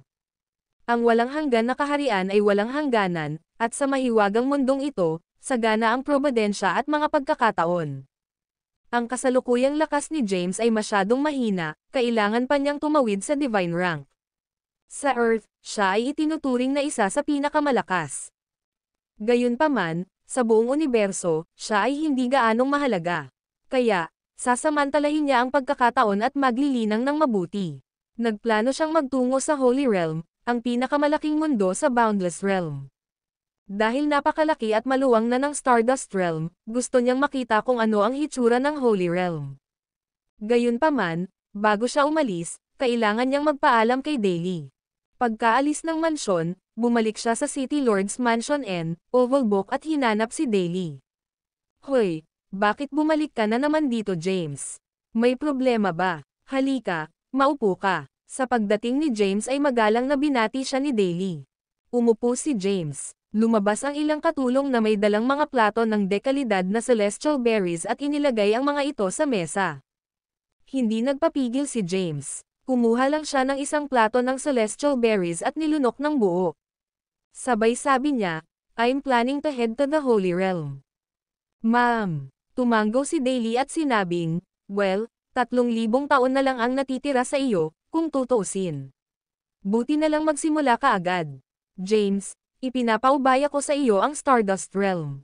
Kung makakasama ka sa Elixir Pavilion, kailangan mong humingi ng proteksyon sa kanila. Tanging ang Elixir Pavilion lang ang makakapag-pressure sa Overworld at mapipigilan silang kumilos ng walang ingat. Sigurado, tumanggo si James. Kahit na wala siyang nararamdaman sa Stardust Realm, dahil narito siya, nangangahulugan ito na mayroon siyang isang uri ng koneksyon sa lugar na ito. Ang video na ito ay edited by Herban Storytelling. Kabanata 2,912. James, nagbabala si Daily, kahit na isa kang alchemist na may pambihirang kakayahan, kailangan mong mag-ingat sa labas. Dahil masyadong mababa ang ranggo mo, hindi ka dapat pumunta sa mga mapanganib na lugar. Bilang Lord of the Stardust Realm, si Daily ay nagtataglay ng malaking lakas. Nakita niya ang lakas ni James at alam niyang si James ay nasa 5th stage lang ng Sage rank. Kahit na siya ay pisikal na malakas, siya ay gayunpaman ay nasa 8 yugto. Ito ay itinuturing na mahina kahit na sa Stardust Realm, higit pa sa Holy Realm. Salamat sa iyong paalala. Tumayo si James at pinagsalikop ang kanyang mga kamao. Gusto lang niyang magsanay pa dahil alam niyang mahina siya. Sa ngayon, ang kanyang ranggo ay nasa tuktok ng 5 yugto ng Sage rank, at ang kanyang pisikal na lakas ay nasa tuktok ng 8 yugto. Ngayon, nasa bingit na siya ng paggawa ng isang pambihirang tagumpay. Hayaan mo akong samahan ka sa iyong paglabas. Meme. Hindi tinanggihan ni James ang kanyang alok, novel drama. By the way, sinasama mo ba yung babaeng pinadala ko para alagaan ka? Tanong ni Daily. Alam niyang pambihira si James, kaya sinadya niyang pumili ng dilag na mag-aalaga kay James. Nievprok siya. Tanong ni James. Isipin mo, sabi ni Daily. Actually, wala siyang ideya kung ano ang pangalan ng beauty na ipinadala niya kay James. Bilang Panginoon ng isang kaharian, napakaraming isyo ang dapat niyang alalahanin. Paano siya magkakaroon ng oras para alalahanin ang pangalan ng isang chambermaid? Sinabi ni Daily, ang daan patungo sa Holy Realm ay isang mahaba at taksil. Sa tingin ko mas mabuting magsama ng isang chambermaid. Sa ganoong paraan, maaalagaan ka niya. Ngumiti si James at sinabing, kung ganoon, isasama ko siya. Noon, masasabi ni James na gusto ni Yevproksha na kunin sa kanyang ekspresyon. Gayunpaman, ang pinakamahalaga, wala siyang alam tungkol sa Boundless Realm. Dahil dito, ang pagkakaroon ng isang travel buddy sa kanyang tabi ay parang isang magandang opsyon. Pagkatapos mo, sumenya si Daily. Naglakad si James sa harapan at bumalik sa kanyang tinutuluyan. Panginoon ko, nang makita si Daily, magalang na binati siya ni Yevproksha. Sa katunayan, halos lumuhad siya sa lupa. Nagmamadaling sabi ni Daily, bumangon ka. Tumayo si Yevproksha. Tumingin si Daily sa kanya at sinabing, aalis na si Mr. Hayden sa Stardust Realm at tumungo sa Holy Realm. Mula ngayon, sasamahan mo siya sa kanyang paglalakbay sa Holy Realm. Tandaan na sundin ang bawat utos niya sa lahat ng oras, naiintindihan ba iyon? Naiintindihan, sabi ni Yevproksha na may labis na pananabik. Pagkatapos, sinulyapan niya si James na may nakikitang pagpapahalaga sa kanyang mukha. Patuloy ni Daily, huwag kang mag-alala, aalagaan kong mabuti ang pamilya mo. Salamat, Lord Daily. Si Yevproksha ay puno ng pasasalamat. Pagkatapos, kinuha ni Daily ang isang mapa at ibinigay ito kay James, na nagsasabing, James, ito ang mapa ng Boundless Realm. Sa mapa, minarkahan ko na ang ruta patungo sa Holy Realm mula sa Stardust Realm. Hanggat sinusundan mo ang ruta, ganap kang magiging ligtas. Hanggat pigilin mo ang pagpasok sa mga mapanganib na lugar, hindi ka malalagay sa anumang panganib. Salamat, tinanggap ni James ang mapa. Sige na. Casual na ikanaway ni Daily ang kanyang kamay, at isang napakalaking kapangyarihan ng Ovalbok ang lumitaw mula sa kanyang palad. Kinaladkad ng kapangyarihan sina James at Yevproksha sa ere. Hindi nagtagal, nakalabas na sila sa Stardust Realm. Sa labas ng Stardust Realm, naikuyom ni Daily ang kanyang mga kamao at sinabing, ipapaubaya ko ang lahat sa iyong mga kamay. Sabi ni James, basta sasali ako sa Elixir Pavilion, gagawin ko ang lahat. Palm, hinihintay ko ang iyong mabuting balita, sabi ni Daily. Hindi nagtagal si James at tumalikod na para umalis. Kasama si Yevproksha, pumasok sila at naglakbay sa kalawakan. Ang video na ito ay edited by Urban Storytelling. Kabanata 2913. Samantala, bumalik si Daily sa Stardust Realm. Sa patio ng City Lord's Mansion sa Stardust City, nakaupo si Melinda sa gazebo at tumutugtog ng alpa. Umalangaw-ngaw sa buong rehiyon ang malamyos na himig ng alpa. Lumapit si Daily sa kanya at lumuhad sa isang tuhod. Hindi siya pinansin ni Melinda at nagpatuloy sa pagtugtog ng alpa. Maya-maya, natapos na ang kanta. Then, she glanced at Daily and asked while wearing a composed expression on her face, how did it go? Sabi ni Daily, umalis na siya sa Stardust Realm. Very good. Bahagyang tumango si Melinda at casual na ikanaway ang kanyang kamay, sige, dismiss ka muna. Naiintindihan. Tumalikod na si Daily para umalis. Kung ang sino mang tagalabas ay titingin sa eksenang ito, tiyak na matutulala sila. Bilang Lord of the Stardust Realm, si Daily ang pinakamakapangyarihang individual dito, ngunit nakaluhod siya sa harap ng isang batang babae. Tumayo si Melinda at tumangala sa langit. Ang imahe ni James at Yevproksha ay lumitaw sa kanyang mga mag-aaral. Wearing a look of consternation on her face, she murmured to herself, "You're still too weak, James. I'll wait for you to truly grow." Sa sandaling iyon, pumasok si James sa kalawakan. "Guro," sabi ni Yevproksha. Huminto si James at sumulyap sa kanya, nagtanong, ano ang problema? Tanong niya, nasaan ang iyong platito, guro? Saucer. Natigilan si James at nagtanong, ano iyon?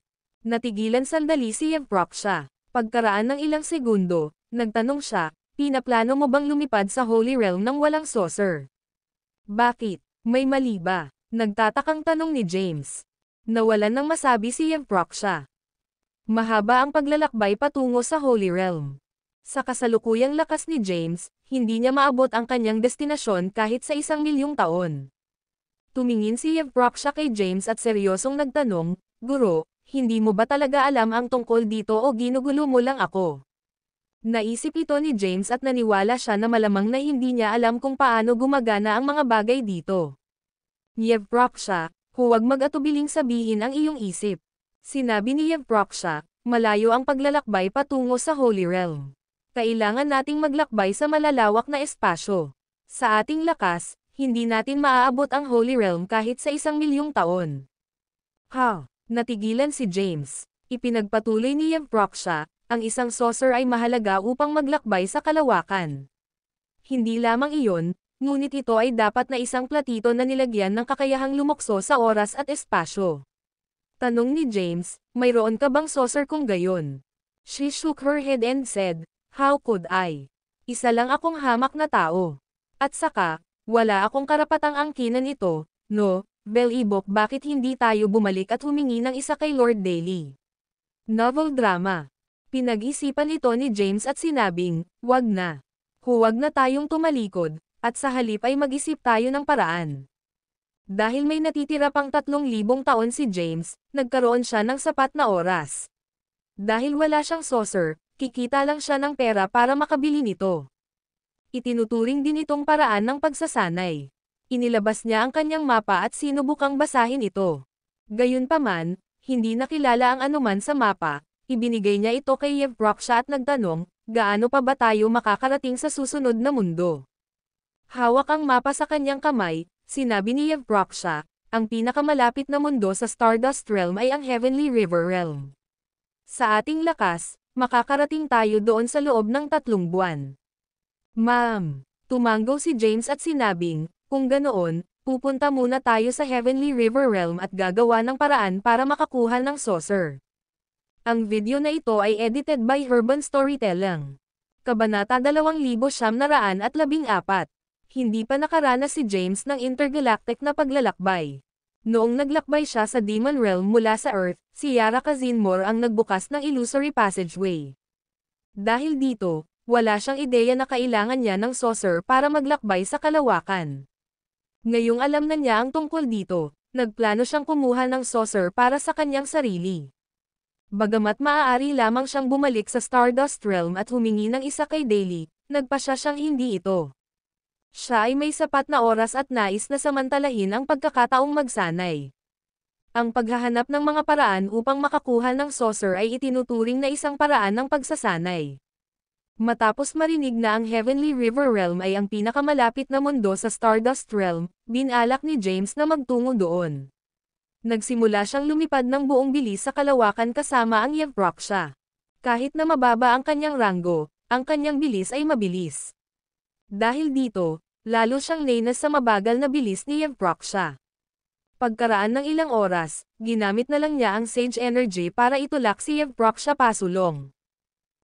Sa isang kisap mata, 3 buwan ang lumipas.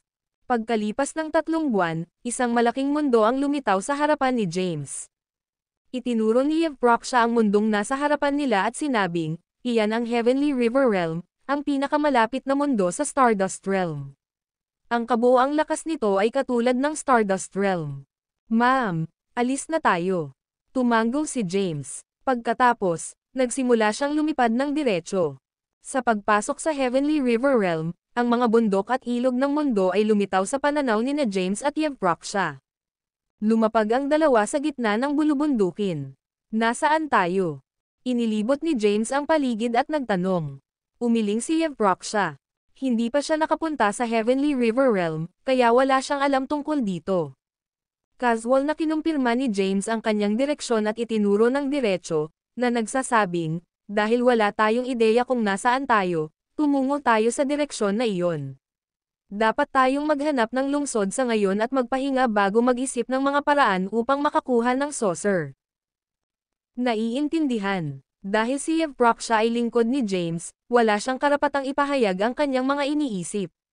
Basta susundin niya ang bawat utos ni James. Nauna ang dalawa, novel drama. Makalipas ang ilang araw, nakalabas na sila sa bulubundukin. Kaagad, lumitaw ang isang lungsod sa kanilang paningin. Habang naglalakad sila sa sinaunang daanan sa labas ng lungsod, hindi nagtagal ay nakarating sila sa pintuan ng lungsod. Ito ay itinuturing na isang mataong lungsod. Ang mga pader nito ay libu-libong metro ang taas, kung saan maraming nagpapatrolyang sundalo. Ang mga tarangkahan ng lungsod ay binahan ng mga tao, at ang kanilang hiyawan ay nilunod ang lahat ng ingay sa paligid.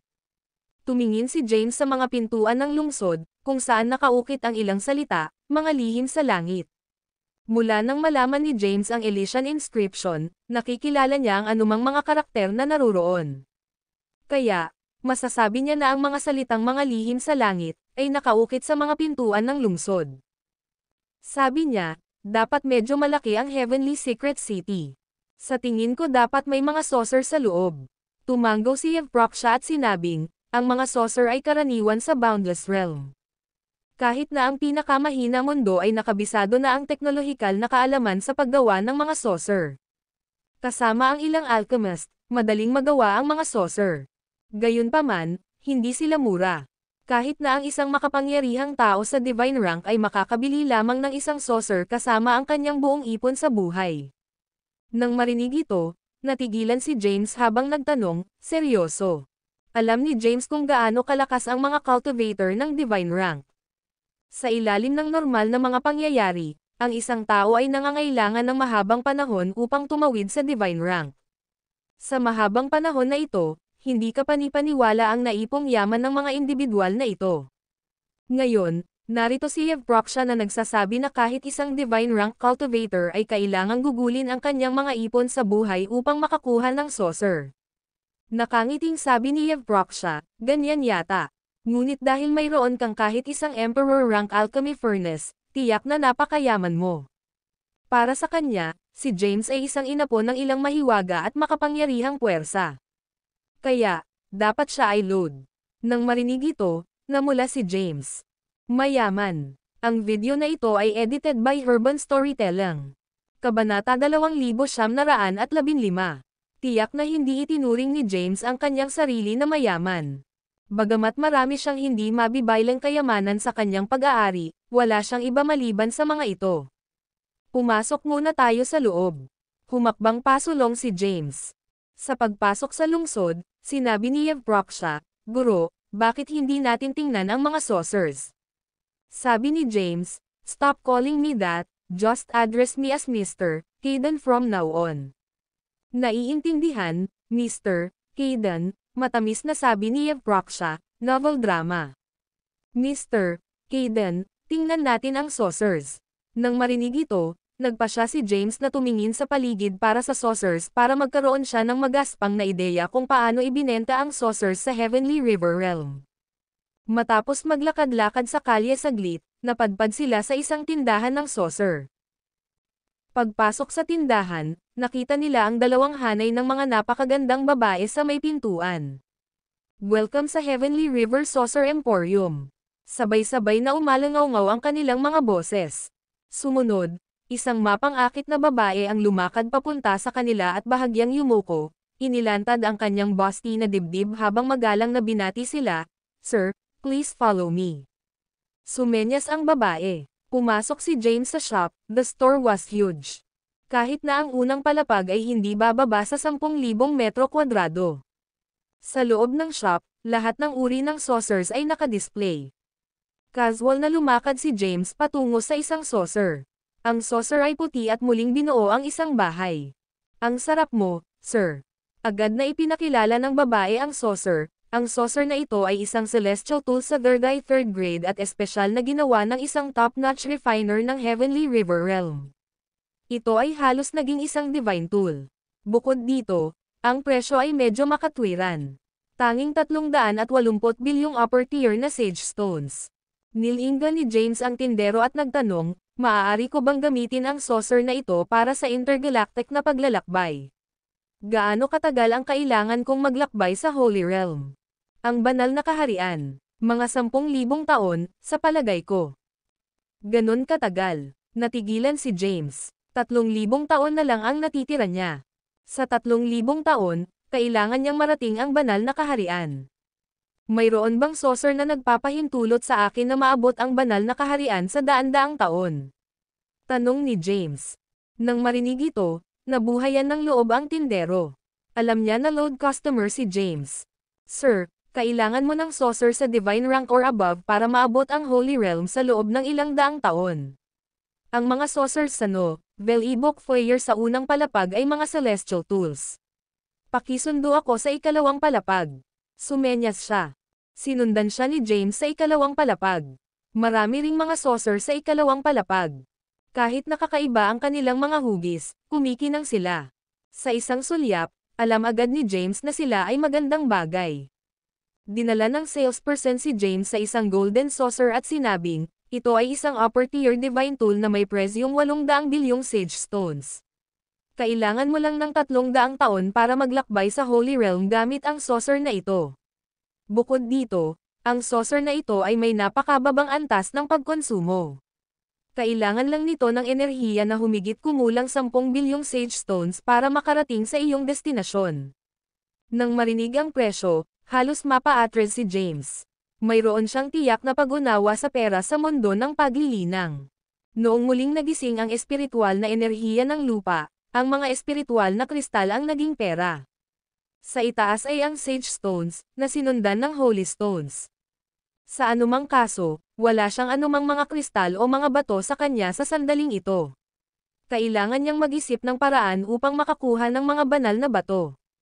Ang video na ito ay edited by Urban Storytelling. Kabanata 2916. Si James ay hindi pa nakakita ng isang banal na bato.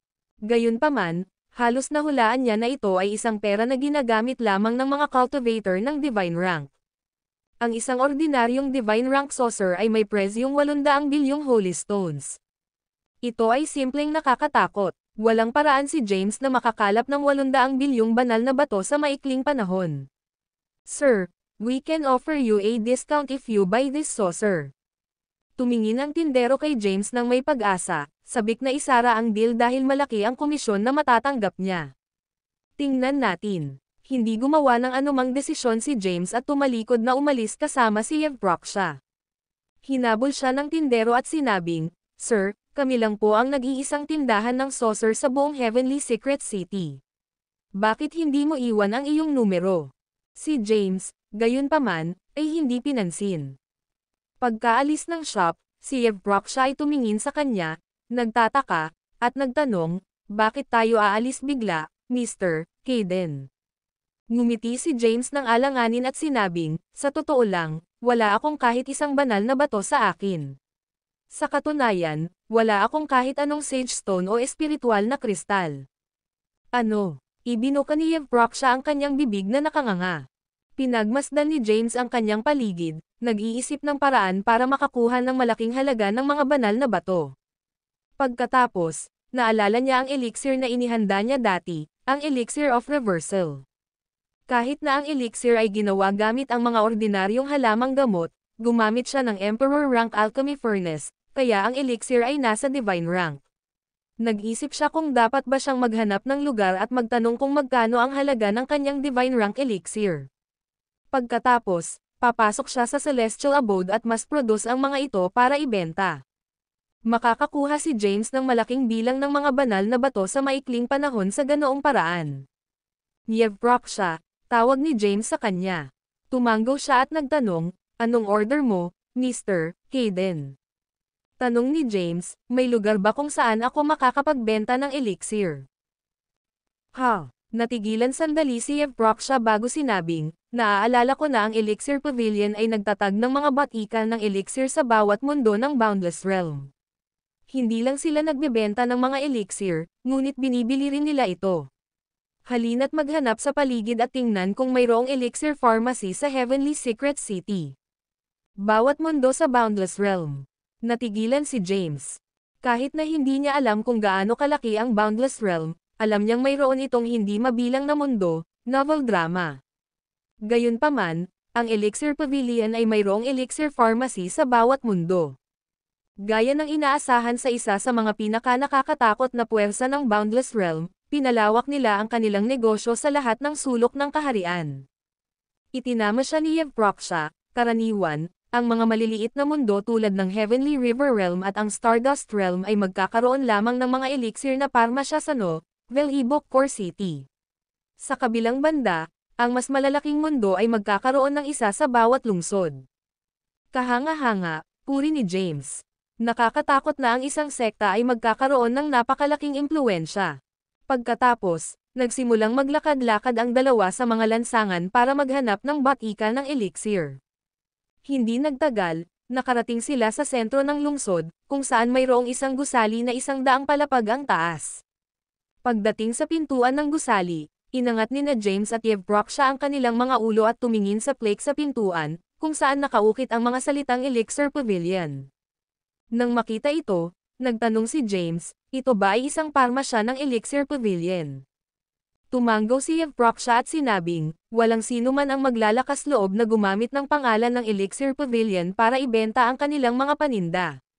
Dapat itong pag-aari ng Elixir Pavilion. Mabuti, tingnan natin ang loob. Humakbang si James at pumasok sa pinto. Ang video na ito ay edited by Urban Storytelling. Kabanata 2917. Ang Elixir Pavilion ang pinakamalakas na puwersa sa Boundless Realm. Ang lahat ng mga elixir na ibinebenta ng Elixir Pavilion ay ginagarantiyahan na may mataas na kalidad, na may garantiya ng kasiyahan na hanggang 7,000 taon para sa pagbabalik. Maraming nilalang ang dumating para bumili ng elixir mula sa Elixir Pavilion, pagpasok at paglabas ng shop. Ang tindahan ay may 12-12 ng mga palapag, at bawat isa ay may lawak na humigit kumulang 30,000 metro kwadrado. Pumasok si James sa unang palapag at nakakita ng maraming transparent na counter sa loob, bawat isa ay nagpapakita ng iba't ibang uri ng elixir. Sa harap ng bawat counter ay nakatayo ang isang magandang babae na nakasuot ng puting damit na may nakaborda na salitang elixir. Nagsuot din sila ng badge sa kanilang mga dibdib. Ipinaliwanag ni Yevproksha, Mr. Kayden, lahat ito ay mga alchemist na na-certify ng Elixir Pavilion. Ang mga alchemist lamang ang pinapayagang magbenta ng mga kalakal dito, at ang pagiging narito ay tanda ng katayuan ng isang tao. Maaari mong isipin na sila ay mga tindera lamang, ngunit lahat sila ay pinapahalagahan sa sandaling lumabas sila ng tindahang ito. Naiinggit si Yevproksha. Ang pagiging alchemist ay isang mataas na katayuan na propesyon na inaabangan niya. Sa konteksto ng Earth, ang mga salespeople na ito ay mga empleyado ng gobyerno, samantalang si Yevproksha ay magiging isang hamak na magsasaka lamang. Si James ay isa ring alchemist. Nagtungo siya sa isang counter at sinisiyasat ang mga paninda. Ang mga elixir na nakadisplay ay nasa sage rank. Makikilala ni James ang elixir sa mga counter sa isang simpleng sulyap. Ang isang elixir sa unang baitang ng sage rank ay napresyohan ng 800,000 upper tier na sage stones. Bukod dito, isa lamang itong ordinaryong elixir. Gaano kamahal? Nang makita ito ni James ay hindi maiwasang mabigla. Hanggat mayroon siyang mga sangkap, maaari siyang gumawa ng maraming elixir na gaya nito. Nang makita ang mapang-uyam na ekspresyon ni James, ang tindero sa harap ng counter ay nagtanong na may matingkad na ngiti, "Sir, hindi ka ba nasisiyahan sa aming mga produkto? Anong uri ng elixir ang gusto mong bilhin? Maaari akong gumawa ng ilang mga rekomendasyon." Tanong ni James, "Nabalitaan ko na bumibili ka ng elixir dito. Totoo ba iyon?" "Oo," nakangiting sabi ng babae, "Gayunpaman, dahil franchise ito ng Elixir Pavilion, mayroon kaming mahigpit na mga kinakailangan. Ang iyong elixir ay kailangan munang ma-validate at masuri ng aming mga alchemist." Sinabi ni James, "Mayroon akong ilang elixir na nais kong ibenta." "Understood, please wait a minute," nakangiti pa ring sagot ng babae, novel drama. Pagkatapos, pinindot niya ang isang button sa ibaba ng table at sinabing, gustong ibenta ng isang customer sa counter 108 ang kanyang elixir. Mangyaring magpadala ng isang tao upang patunayan ang kanyang elixir. Tapos, tumingin siya kay James nang nakangiti. "Pakihintay, sir." Dahil hindi naman nagmamadali si James, matiag ang naghintay. Pagkalipas ng ilang minuto, isang lalaking nakasuot ng puting roba ang lumitaw sa harap ni James. Nakasuot siya ng badge sa kanyang dibdib. Walang ideya si James kung ano ang kasama sa mga badge. Kaya, pabulong niyang tinanong si Yevproksha. Sumagot siya, "Mr. Kayden, isa siyang alchemist sa ika-10 baitang ng sage rank." Samantala, ang papalapit na alchemist ay tumingin kay James at nagtanong, "Ikaw ba ang gustong magbenta ng iyong elixir?" "Oo." Tumango si James. Sinuri ng alchemist sa Sage Rank 10th grade si James mula ulo hanggang paa. Nang makita na si James ay nakasuot ng karaniwan at hindi mukhang isang taong may mataas na kalidad na elixir, siya ay naging velibok na mayabang at malamig na sinabing, "Sumunod ka sa akin." Nanatiling tahimik si James at sinundan ang lalaki. Hindi nagtagal, nakarating siya sa looban. Dito, maraming mga alchemist sa isang pila na naghihintay na ma-validate ang kanilang mga elixir. "Maghintay ka dito." Matapos dalhin si James dito, tumalikod na ang alchemist para umalis. Dahil maganda ang ugali ni James, wala siyang sinabi. Sa halip, matiyagang naghintay siya sa pila. Na-curious siya kung magkano ang halaga ng elixir of reversal niya. Ang video na ito ay edited by Urban Storytelling. Kabanata 2918. Mayroong ilang daang mga alchemist sa harap ni James na naghihintay sa pila para sa kanilang mga elixir na ma-validate. Ang mga alchemist na ito ay pawang mga rogue cultivator. Matapos ay concoct ang kanilang mga elixir, gusto nilang ibenta ang mga ito at pumunta sa Elixir Pavilion dahil iaalok sa kanila ang pinakapinakinabang opsyon.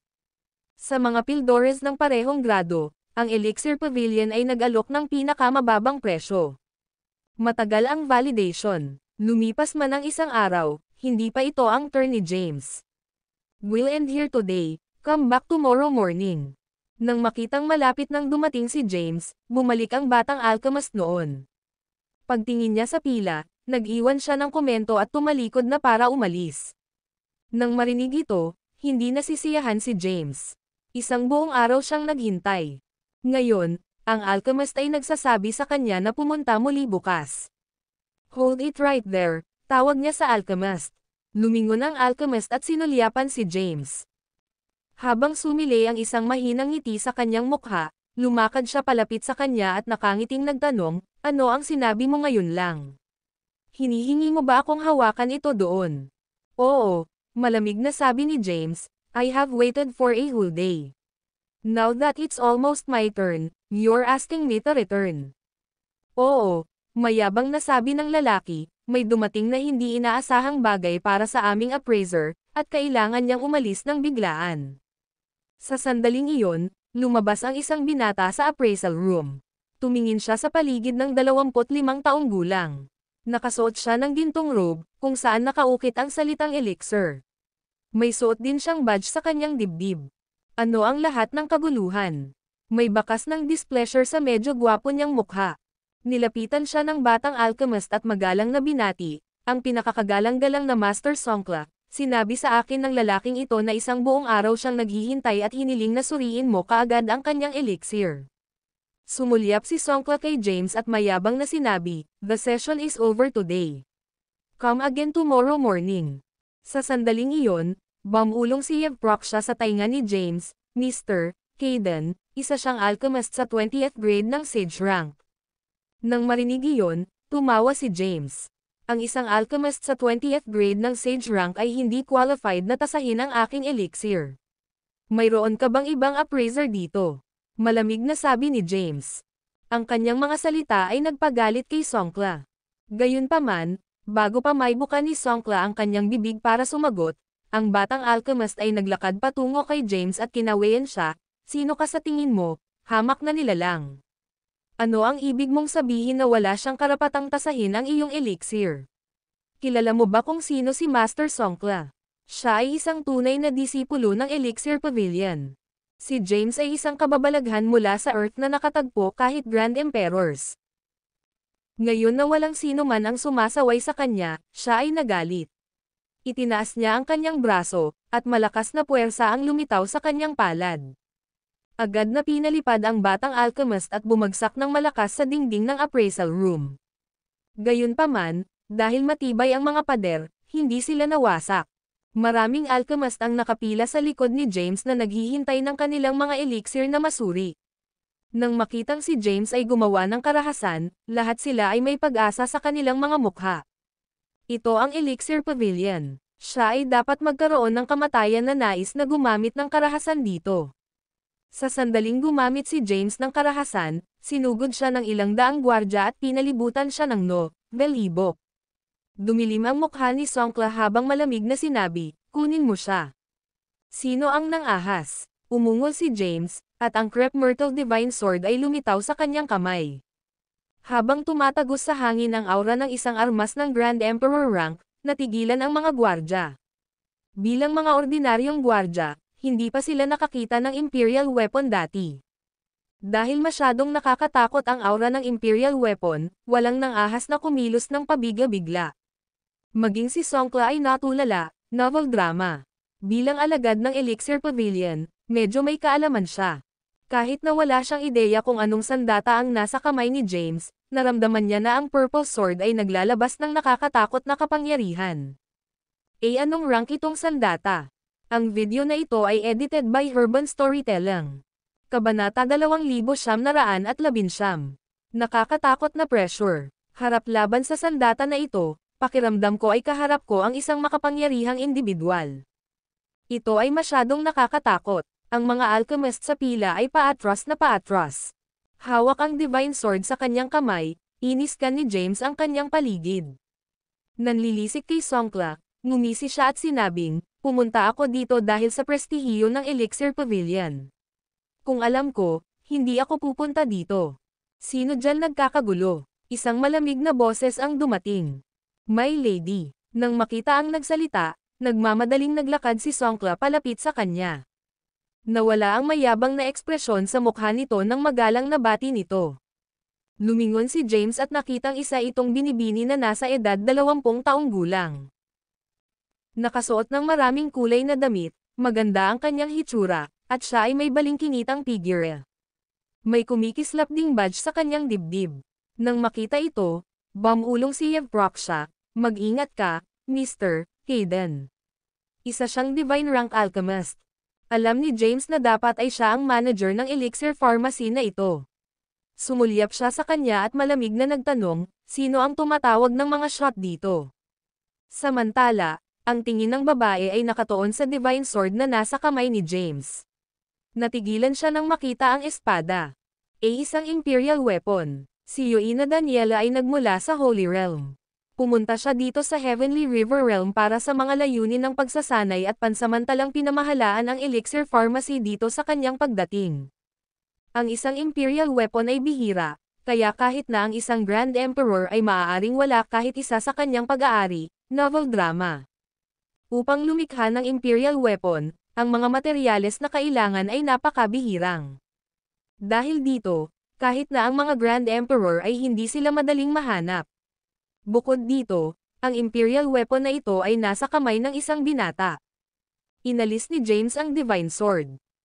Yoina collected herself and glanced at James, saying, I call the shots around here. Magaling. Sabi ni James, pumunta ako dito para lang ibenta ang elixir ko. I need an appraiser to appraise my elixir, gayunpaman, ang kanyang alchemy level ay masyadong mababa. Kaya, wala siyang karapatang tasahin ang elixir ko. Itinuro ni James si Songkla at isinalaysay ang sunod-sunod na mga pangyayaring naganap. After waiting for a whole day, he demanded me to return tomorrow morning after saying that he has business to attend to all of a sudden. That guy even provoked me.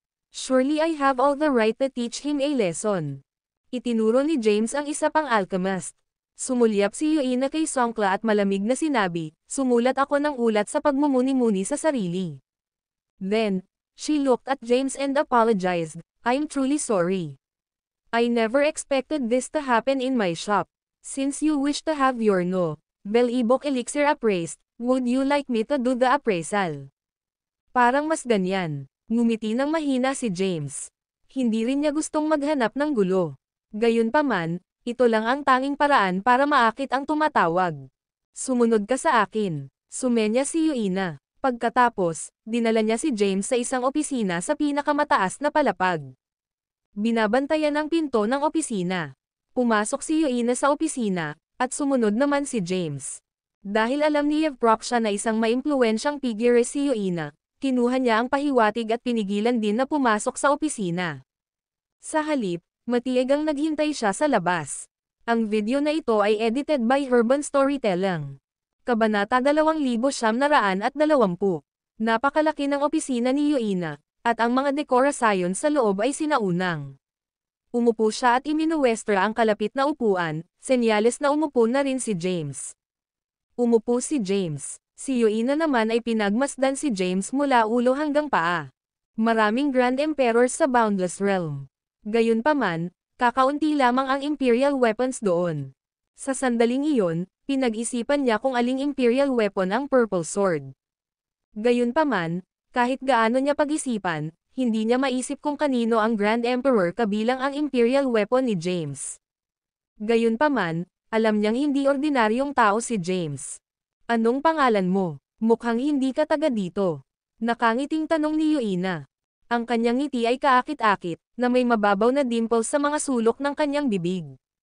Nakasuot ng damit, pinag-cross niya ang kanyang mga binti, hinayaan ang laylayan na dumausdad sa gilid ng kanyang hita at inilantad ang kanyang payat at makatarungang mga binti. My name's James Caden. Since I'm an insignificant nobody, it's not surprising that you haven't seen me before. Ganun ba? Bahagyang ngumiti si Yuina at sinabing, isang walang kabuluhang tao na may hawak na Imperial weapon. Narito ako upang ibenta ang aking elixir, sinabi ni James sa kanya ang kanyang layunin sa pagpunta rito. Hello, James. My name's Yuina Daniela. Ako ang manager ng elixir pharmacy na ito. Nagpakilala si Yuina. Bahagyang tumango si James. Sabi ni Yuina, pwede ko bang tingnan ang binibenta mong elixir? Inilabas ni James ang elixir of reversal na ginawa mo kanina at basta-basta itong inihagis sa kanya. Nang makita ang elixir, napasigla si Yuina. Bilang isang divine rank alchemist, masasabi niya na ito ay isang divine rank elixir na may mataas na kalidad. Kahit na ito ay isang divine rank elixir, walang ordinaryong divine rank alchemist ang makakagawa nito. May mga mahiwagang elixir inscription sa elixir, na isang tunay na elite alchemist lamang ang makakagawa. Kahit sa loob ng elixir pavilion, hindi hihigit sa 5 tao ang makakagawa ng naturang elixir. Matapos suriin ang elixir sa loob ng ilang oras, pinuri siya ni Yuina, not bad. Dahil nakakapag-present ka ng ganoong dekalidad na elixir, ito ay katibayan ng iyong uniqueness. Ilang mga banal na bato ang halaga ng elixir na ito? Tanong ni James. Hindi pinansin ni Yuina ang kanyang tanong at sa halip ay nagtanong, walang hihigit sa 5 alchemist sa buong Boundless Realm ang makakagawa ng ganitong elixir. Maaari ko bang malaman kung sino sa kanila ang gumawa ng elixir na ito? Hindi hihigit sa 5. Natigilan si James. Ang elixir na kanyang ginawa ay nasa unang baitang lamang ng divine rank. Ang ganitong elixir ay dapat nagawa ng sino mang alchemist ng divine rank. Gayunpaman, narito ang sinabi ni Yuina na hindi hihigit sa 5 alchemist ang may kakayahang magawa ang gayong gawain. Paano kaya ito? Pagkatapos ng maikling pagninilay-nilay, umubo si James ng ilang beses at sinabing, well, ang bagay ay, hindi maaaring dumating ng personal ang isang makapangyarihang tao, at ipinadala niya ako dito bilang kahalili niya. Sa totoo lang, no, Velibok ay mayroon siyang isa pang batch ng elixir na nais niyang ibenta. Dahil ang elixir pavilion ay ang pinakamalakas na puwersa sa mundong ito, binigyan niya ako ng partikular na utos na makipagtulungan sa kanila. Nang marinig ito, nagtanong si Yuina, at ang makapangyarihang tao na tinutukoy mo ay. With an apologetic look on his face, James said, I'm sorry, he instructed me not to reveal his identity. Name me your price. How many holy stones is this elixir worth? Novel drama. Tumingin ulit si Yuina sa elixir.